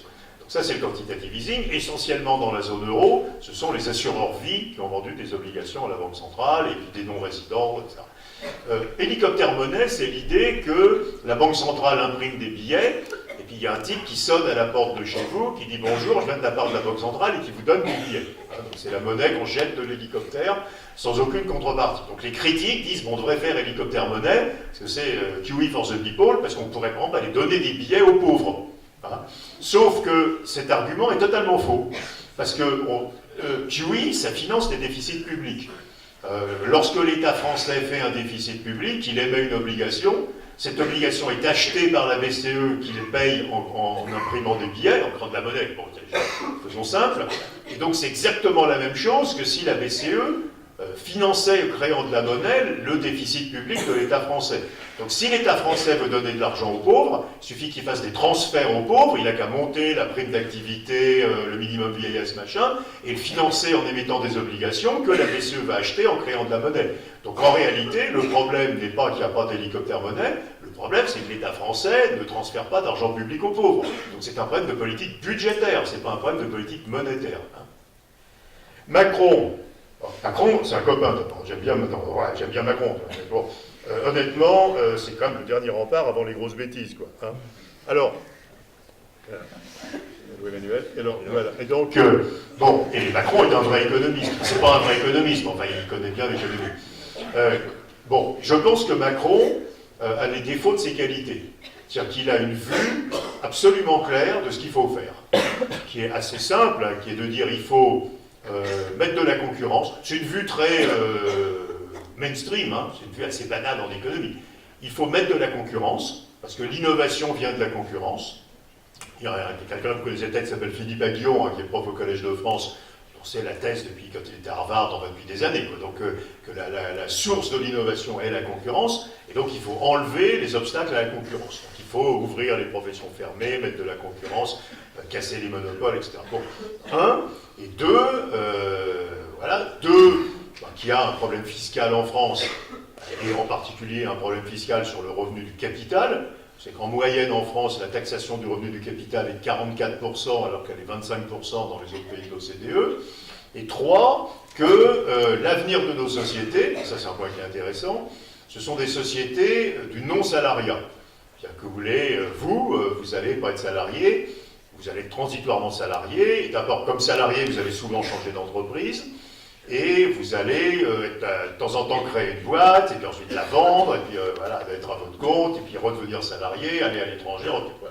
Et donc on ne peut plus avoir un système de protection sociale qui est basé sur le salarié. Donc il faut des systèmes de protection sociale universels pour l'ensemble des Français, quel que soit leur statut, d'où l'idée que les indépendants ou ceux qui démissionnent ont droit aux indemnités chômage, etc., et que le système de retraite est universel. Donc voilà, je vous ai fait le macronisme. Donc c'est très bien. Le problème du macronisme après, oui, puis j'ai oublié quand même sur le marché, l'idée aussi, qui est la même qu'au début, mais qu'il faut casser les solutions, les rentes de monopole, et ça vaut aussi dans l'autre sens, ça vaut aussi pour les salariés, donc il faut casser les positions qu'on appelle d'insiders, c'est-à-dire des gens protégés sur le marché du travail, hein, pour que tout le monde ait accès à un emploi. Donc tout le monde est d'accord avec ça en théorie, donc c'est pas un problème de théorie, c'est un problème après de mise en place pratique. Donc ce qui m'inquiète dans le macronisme, c'est que Macron c'est un idéaliste théoricien. Et donc il a une vue que je partage hein, de ce qu'il faudrait faire. Et on est tous d'accord que si on arrivait à avoir plus de concurrence, un système de protection sociale plus généraliste, un système fiscal ça serait très bien. Sauf qu'il faut être capable, pour faire ça, de mettre en place les réformes. Or, le problème majeur des réformes, c'est qu'il n'y a pratiquement aucune réforme qui ne puisse être soutenue par une majorité des opinions et des populations. Prenez le marché du travail.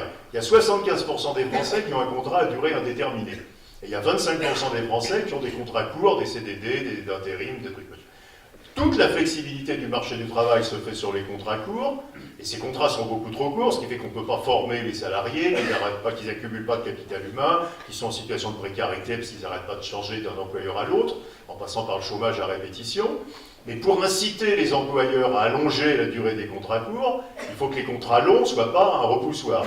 Donc il faut réduire le niveau de protection des contrats longs. Donc en gros, si vous voulez sortir de la précarité, les 25% de Français qui ont des contrats courts, la question quiz, c'est quelle est la durée moyenne d'un nouveau contrat de travail en France? Et la réponse, c'est 3 semaines. Hein. Donc vous êtes dans un pays où les nouveaux contrats de travail ont 3 semaines, est-ce que vous formez un salarié dans une entreprise s'il est là 3 semaines? La réponse est non. Hein. Donc il faut allonger les contrats courts, mais pour allonger les contrats courts, il faut protéger moins les contrats longs. Or, il y a 75% de Français qui ont un contrat long et qui ne veulent pas qu'on protège moins les contrats longs. Donc protéger moins les contrats longs, ça serait évidemment absolument nécessaire. Ça s'est fait un peu dans les ordonnances, mais pas tant que ça. Simplement, c'est totalement... Si vous faites un référendum là-dessus, ben, il y aura 75% de non. Vous ouvrez les professions protégées, vous cassez les monopoles. Il y a plein de gens qui vivent des rentes. Donc vous avez pareil. Vous réformez les retraites, etc. Donc sur chacune des réformes, le problème, c'est qu'il va se trouver une majorité de gens, même si cette réforme est globalement positive, qui seront hostiles à la réforme. Donc comment, dans une démocratie, vous faites? Alors si vous le faites autoritairement, ben, ça ne va pas marcher, parce que vous finirez par avoir tout le monde dans la rue. Et le vrai danger du macronisme, c'est justement la tentation autoritaire là-dessus. C'est-à-dire, j'ai raison, j'ai une majorité au Parlement, donc let's go. Hein. Simplement, ce truc va se heurter à nouveau à cette réalité qui est que ça ne peut pas marcher. On finira comme en 95 avec Juppé. Donc il faudrait que Emmanuel Macron, Emmanuel c'est une entente, il faudrait qu'Emmanuel Macron accepte l'idée qu'il faut convaincre une majorité de Français sur chaque point que cette réforme, il faut la faire. Hein. Et ça va être extrêmement compliqué, parce qu'à nouveau, objectivement, il y a à chaque fois une majorité de Français qui a objectivement intérêt à ce que la réforme ne se fasse pas. Donc, si vous voulez, ce qui m'inquiète chez Macron, c'est d'abord cette question de la mise en pratique d'une approche théorique. Et je sais que le deuxième truc, c'est je ne crois pas à l'homo macronicus. Hein.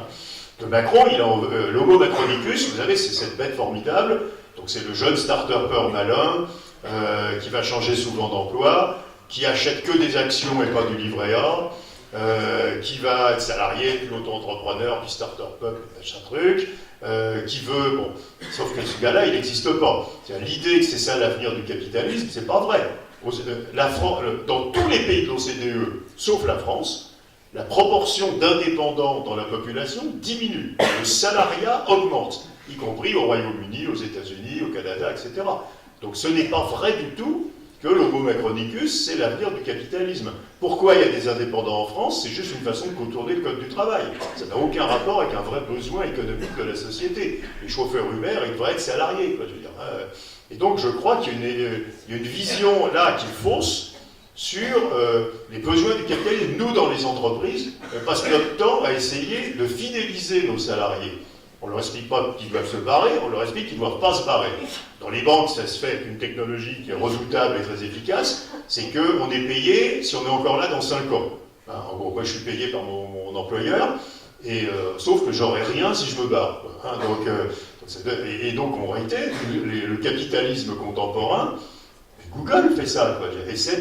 Google fait ça de 36 façons. Donc les boîtes, les GAFA, essaient de fidéliser leurs salariés. Donc l'idée que l'avenir du capitalisme, c'est les types qui sautent d'un emploi à l'autre, comme ça, sans arrêt, avec énormément de mobilité, qui restent jamais. C'est pas vrai du tout, et c'est hyper inefficace comme modèle. C'est extrêmement efficace qu'un salarié reste longtemps dans une entreprise. Alors pas trop longtemps, si vous faites 47 ans de sèche-linge, si vous voulez, à Amiens, c'est pas bien. Mais l'idée que l'avenir du capitalisme, c'est cette espèce de fébrilité, où on va changer de statut d'employeur tout le temps, c'est pas vrai du tout, et ça serait absolument dramatique en termes de performance. Il faut que les gens restent longtemps dans la même entreprise, tant que cette entreprise est à peu près bien gérée, quoi. Voilà. Donc j'ai peur, si vous voulez, chez Emmanuel Macron, l'intérêt, c'est qu'il a une vue théorique forte de ce qu'il faut faire. Ce n'était pas franchement le cas de ses prédécesseurs, depuis 1412. Mais l'inconvénient, c'est qu'il a une vue théorique forte de ce qu'il faut faire, et qu'il n'est pas dans une logique de compromis, quoi, si vous voulez. Hein, et puis parfois, sa vue théorique forte de ce qu'il faut faire peut être fausse. Ah, ça fait du bien. Bon, revenons.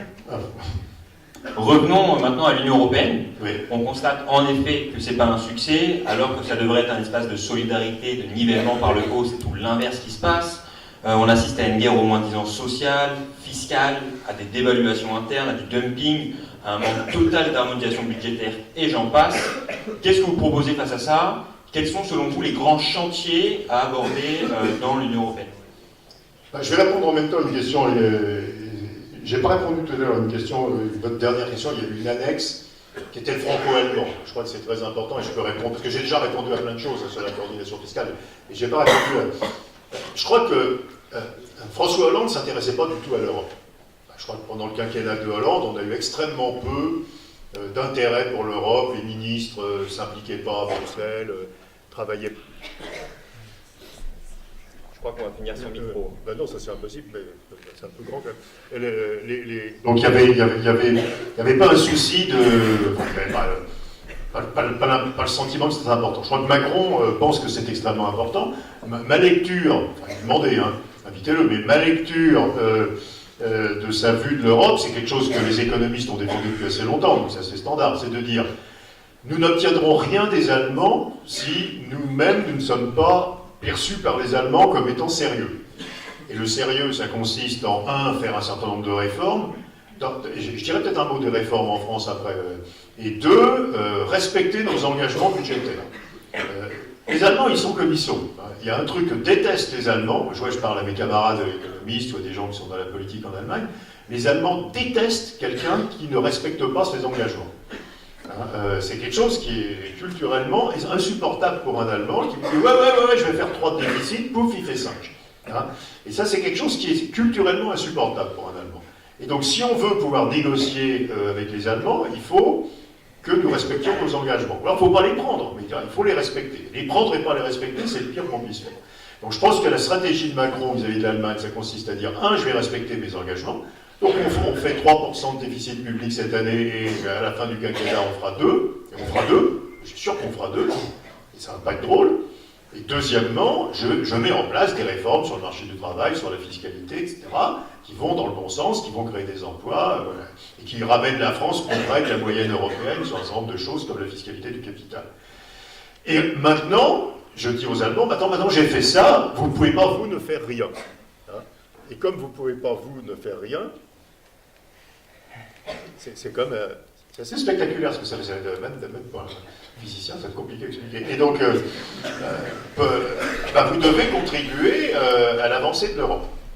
Et regardez que Merkel et Schäuble, Schäuble qui est quand même pas complètement décontracté sur les questions fédéralistes, ont dit l'un et l'autre qu'ils n'étaient pas hostiles à l'idée qu'il y a un ministère de l'économie de la zone euro, qu'ils n'étaient pas hostiles à l'idée qu'il y ait un budget de la zone euro, à condition évidemment qu'ils financent des choses intelligentes, qu'ils n'étaient pas hostiles à la coordination fiscale. Ils se sont mis d'accord sur la taxation des GAFA, vous avez vu très récemment.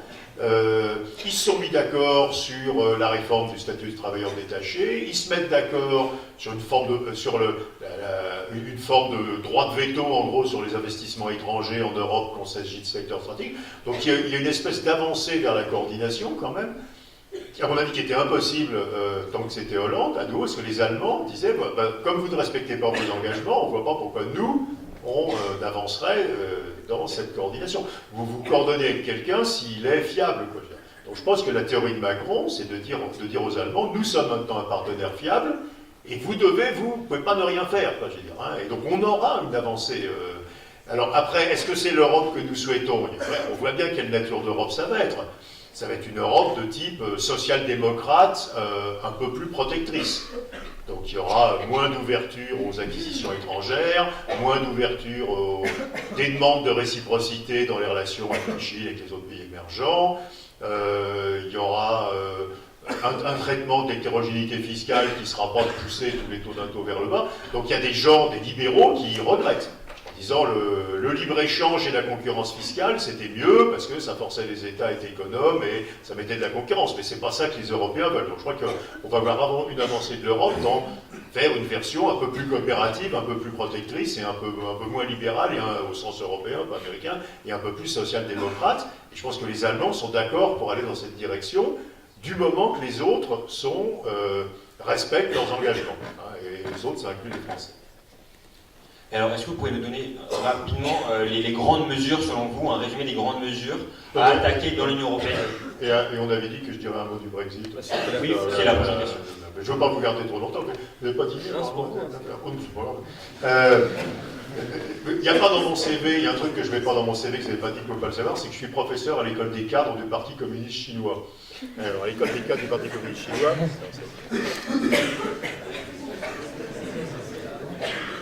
Donc à l'école des cadres du Parti communiste chinois, les micros marchent, et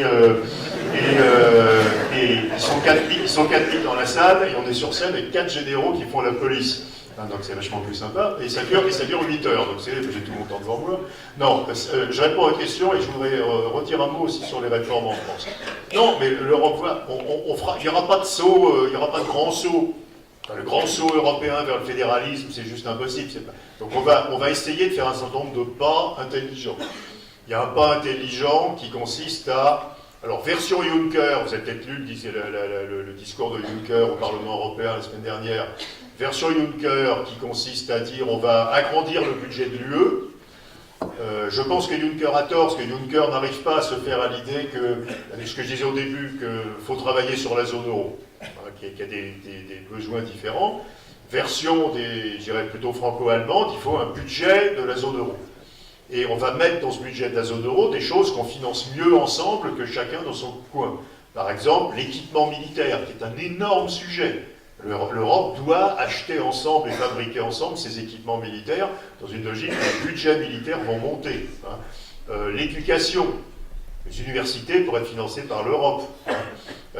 Les énergies renouvelables, ça ne sert à rien d'avoir des petits producteurs. Donc il y a plein de choses à faire au niveau européen. Donc il y a un sens à faire un budget européen, à condition à nouveau de faire des investissements qui sont mieux faits quand ils sont faits au niveau européen. La seconde chose, c'est qu'il faut continuer à avancer sur la coordination fiscale et sociale.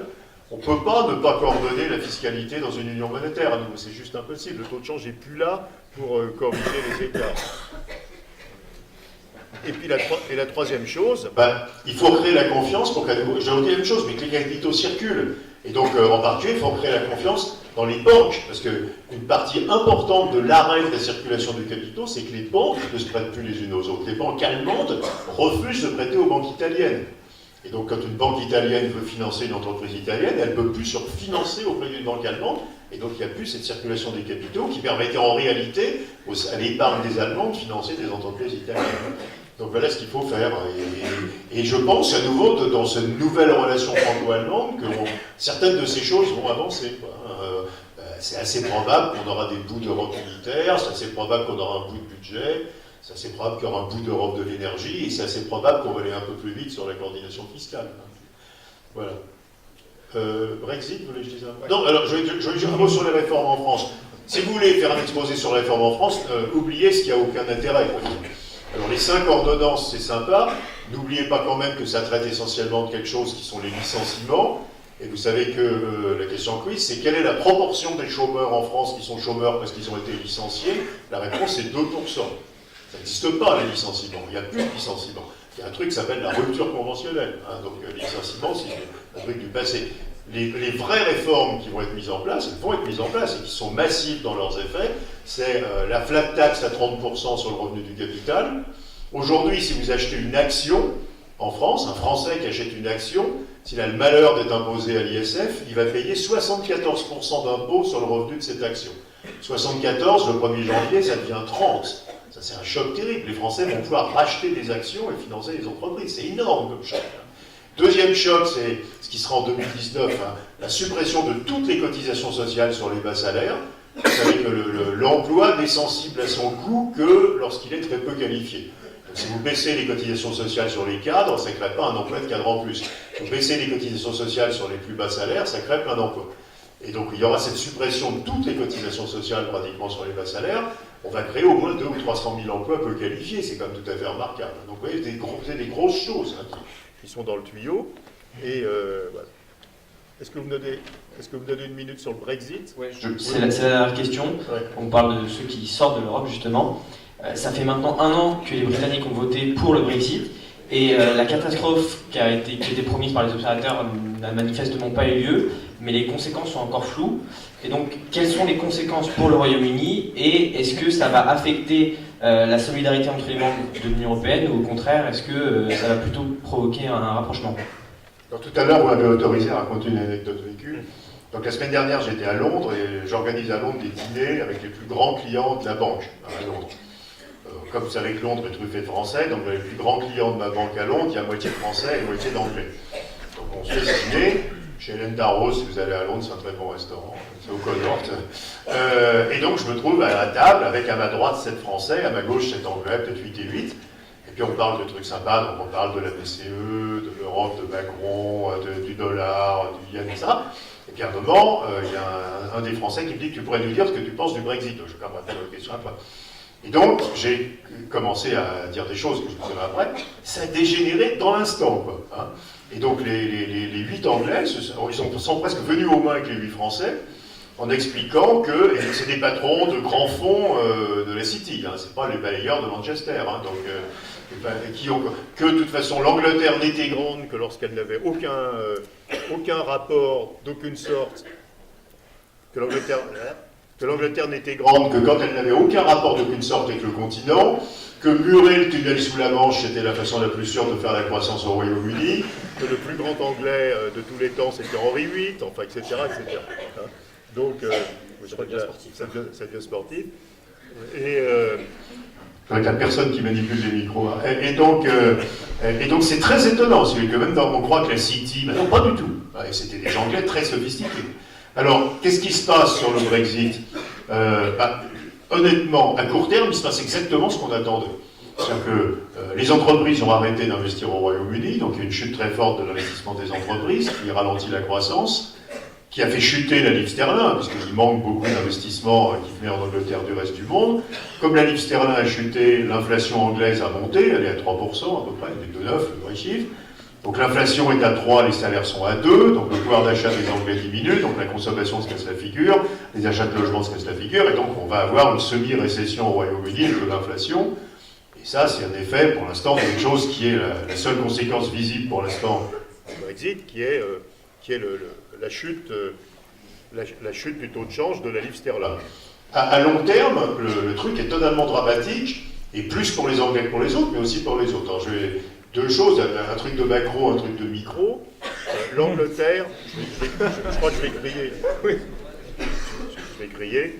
L'Angleterre est le pays de l'UE qui a le plus bénéficié du grand marché. Hein, quand vous regardez l'évolution des exportations du Royaume-Uni, plus que l'Allemagne, je veux dire. Hein, le grand marché a énormément soutenu le niveau d'exportation du Royaume-Uni. Donc ils vont perdre tout le bénéfice du grand marché, quoi. Et micro, truc exemple, il y en a plein d'autres, enfin, pour vous montrer à quel point ça peut être horrible, Airbus fait toutes les ailes de ses avions au Pays de Galles. Dans une énorme usine au Pays de Galles, il y a 15 000 salariés, plein de sous-traitants. On fait toutes les ailes des Airbus pour le monde, hein, pour les usines en Chine ou dans l'Alabama. Si il y a des droits de douane, il y aura des droits de douane sur les ailes des Airbus. Et donc partout dans le monde, les Airbus seront plus compétitifs par rapport au Boeing, parce qu'il y aura des droits de douane sur les ailes.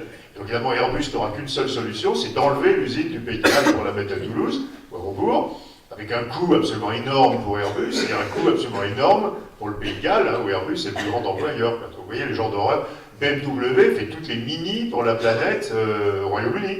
S'il y a des droits de douane, BMW a dit très clairement qu'il ne fabriquerait plus les mini au Royaume-Uni. En Espagne, bon. Donc si vous voulez, c'est perdant-perdant. Alors c'est beaucoup plus perdant pour les Anglais, parce que vu d'Angleterre, l'UE, c'est beaucoup plus gros que l'Angleterre vu de l'UE. Donc c'est un truc assez bête, mais c'est quand même perdant-perdant. Alors je vais aussi vous dire 3 trucs que dit Barnier, hein, vous savez qu'il est le négociateur européen. C'est très intéressant ce que dit Barnier sur le Brexit. Il dit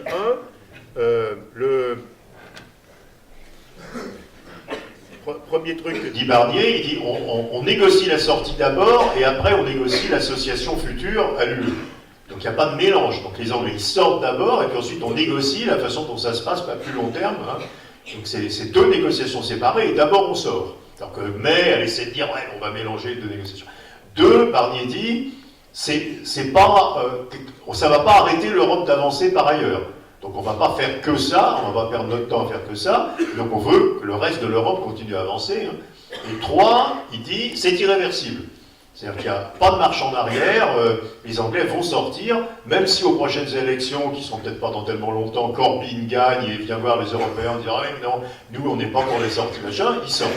Il n'y a pas de marche arrière.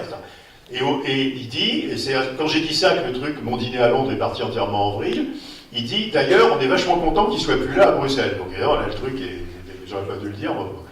Donc si vous voulez, bon, donc c'est à court terme, c'est un problème pour l'Angleterre qui est un problème de change.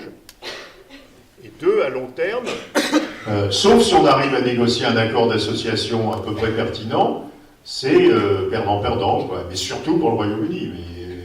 Et donc la vision Boris Johnson, que l'Angleterre, se libérant du poids de la bureaucratie européenne, on pourrait voir quel est le poids de la bureaucratie européenne en Angleterre, vu qu'ils ont opt-out d'à peu près tout, quoi.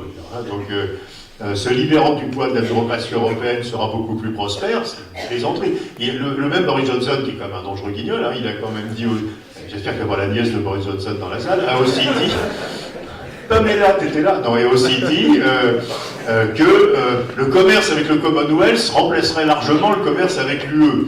Alors, si vous, alors moi je suis idiot, je fais économiste, je fais des calculs, donc il faudrait juste que l'Angleterre multiplie par 6 ses exportations vers le Commonwealth, quoi.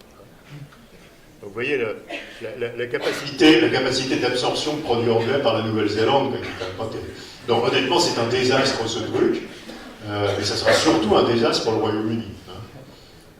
Est-ce que la salle a droit à des questions? Oui, en effet. On va essayer de faire passer le micro à la salle. C'est pas vraiment un cadeau. Voilà.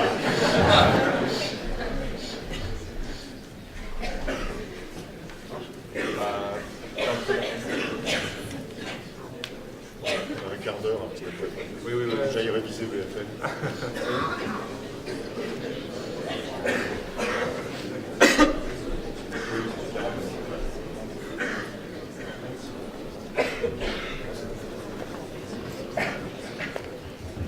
Oui, bonsoir. Vous n'avez pas évoqué la solution parfois envisagée d'une Europe à 2 euros. Est-ce que ça vous paraît crédible? Est-ce que ça vous paraît d'abord efficace? Et est-ce que c'est crédible au niveau de la mise en place ou ce serait trop difficile d'un point de vue formel? Non, mais je crois que j'ai répondu. Nous avons les uns vis-à-vis des autres dans la zone euro des actifs et des dettes colossaux en euros. Donc on ne peut plus bouger les taux de change. Dans le monde des années 80-90, on pouvait casser des accords de change fixe parce qu'il n'y avait pas de flux de capitaux internationaux. Et donc, il n'y avait aucun effet sur la valeur des actifs et des dettes extérieures, vu qu'il n'y avait pas d'actifs et de dettes extérieures. Aujourd'hui, nous avons des dettes et des actifs extérieurs qui font plusieurs années de PIB. Et donc, si vous faites l'euro du Nord et l'euro du Sud, et que l'euro du Sud se déprécie, la dette extérieure de l'Europe du Sud, c'est des vieux euros, quoi. Et donc, l'Europe du Sud ne peut plus payer sa dette extérieure. Donc ça, non, ça ne... Et j'ai plus le micro. Je vais crier. Sinon, vous pouvez aller à l'amphi. Oui, je vais peut-être me mettre au petit micro, là. Ça marche, là, oui. Donc ça marche pas. Toute solution qui, aujourd'hui, organiserait, impliquerait une variation des taux de change entre les pays de la zone euro ne marche pas. Elle ruine aussi bien les emprunteurs que les prêteurs, pour la raison que j'évoquais. Donc, non, il faut qu'on réfléchisse dans le cadre de l'euro qui va continuer. Je veux dire, les gens qui sont dans l'euro vont rester dans l'euro, donc il va falloir réformer l'euro dans un contexte où personne ne sortira de l'euro, ni en dépression, ni en réappression de sa monnaie.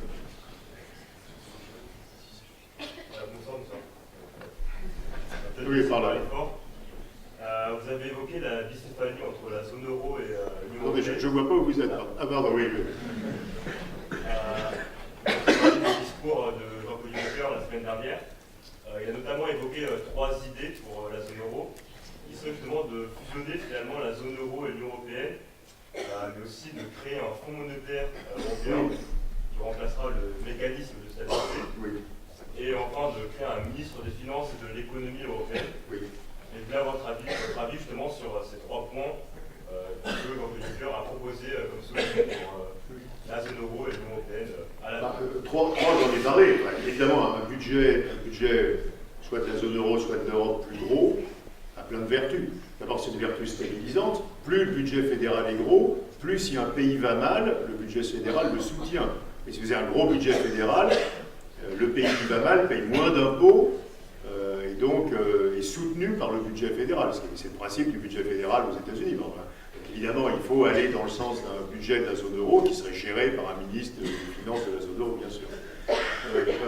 Le FMI européen, oui, c'est une très bonne idée et ça va se faire. Il y a un truc, alors je ne sais pas si vous êtes tous spécialisés de ça, il y a un truc qui s'appelle l'ESM, en français ils disent le MES. L'ESM, c'est un fonds de secours pour les pays ou éventuellement pour les banques en difficulté. Et aujourd'hui, quand les pays ont été en difficulté, ce qu'on a fait, c'est on a fait le quantitative easing. Donc on a demandé à la BCE d'acheter des dettes publiques. Et donc en fait, vous subordonnez la politique monétaire au soutien des pays en difficulté. Ce qui est une grande difficulté, on en parlait tout au début, parce que ça vous crée une politique monétaire qui est trop expansionniste, dangereuse.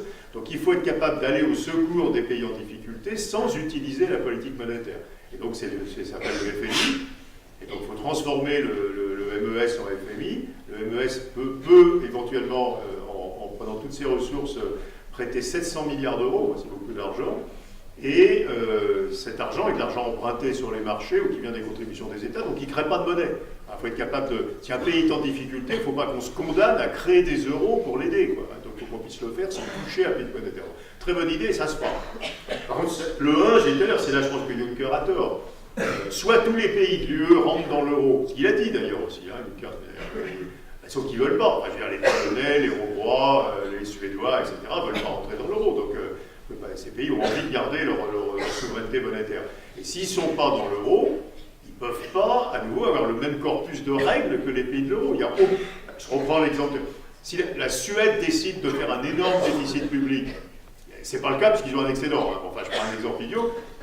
Tout le monde s'en fout. Il n'y a aucune raison de les empêcher. Ça va faire chuter la couronne suédoise ou monter les taux d'intérêt suédois. Si la France fait un énorme déficit public, ça affecte l'euro. Donc vous ne pouvez pas du tout traiter de la même manière les pays de l'UE et les pays de l'euro. Et comme les pays de l'UE qui ne sont pas dans l'euro n'ont pas franchement envie d'être dans l'euro, là il a tort. Mais il n'a pas envie. Je comprends Juncker. Je pense que profondément il ne veut pas changer les traités. Comme il ne veut pas changer les traités, il ne veut pas changer les institutions. Donc il ne veut pas créer des institutions de la zone euro parce qu'elles ne sont pas dans les traités. On préférerait que ce soit les institutions de l'UE qui gèrent. Sauf que l'UE, à nouveau, ça. Vous voyez, il ne peut pas faire ça. À nouveau, votre besoin de règles, il n'est pas le même dans la zone euro et pour les pays autour qui ont besoin de très peu de règles en réalité.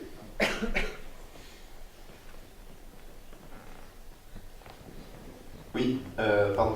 Donc sur le problème de renchérissement de la dette en cas de sortie de l'euro, il me semble que l'OFCE a sorti une étude qui montre qu'il y a un flou juridique sur les contrats de dette, notamment françaises, et les contrats de dette européennes, et donc que la devise, en cas de sortie de l'euro, la devise dans laquelle serait liée la dette, ne serait pas l'euro. Et du coup, ça change tous les calculs. C'est complètement faux. Non, je peux dire, je fais ça, c'est ce que je fais professionnellement tous les jours. La dette de l'État français, si je prends la France, par exemple, la dette de l'État français détenue par des Français, vous pouvez la mettre en francs. Mais toutes les dettes émises en France et détenues par des non-résidents et qui ont été émises en euros, si vous le changez la devise, ça s'appelle un défaut unilatéral, et toutes les agences de rating de la planète mettront tous ces emprunteurs, qui ne sont pas seulement l'État, qui sont des entreprises, des banques, en défaut. Ça veut dire qu'immédiatement, leur dette devient entièrement exigible et qu'on peut saisir leurs actifs à l'étranger. Vous n'avez pas le droit de changer un contrat d'endettement sur une dette internationale sans... Alors, par contre, vous pouvez le faire avec l'accord du prêteur. On appelle les clauses de collective action. Donc, si les prêteurs disent « on est d'accord pour que ça devienne des francs », ça marche. Et quelle est la probabilité que les gens qui ont prêté des euros à un emprunteur français acceptent que ça devienne des francs qui valent 30% de moins? On a vu le cirque que ça a fait en Argentine, par exemple. Donc ce n'est pas vrai. La seule dette qui peut être convertie en francs légalement, c'est la partie de la dette de l'État français qui est détenue en France. C'est-à-dire à peu près 40% de la dette de l'État français, 36% de la dette de l'État français qui est détenue en France. Le reste, c'est des euros, quoi. Et toutes les agences de rating mettront l'État, les entreprises, les banques qui feraient ça en défaut. D'ailleurs, il y a eu un sondage auprès des grandes entreprises françaises ayant de la dette internationale. Et on dit, si ça arrive, tant pis, ça nous coûtera très cher, mais on maintiendra cette dette en euros, parce qu'on ne peut pas accepter d'être mis en défaut, quoi. On ne peut pas mettre en défaut Airbus ou Danone. Donc, non, c'est totalement faux. C'est totalement faux.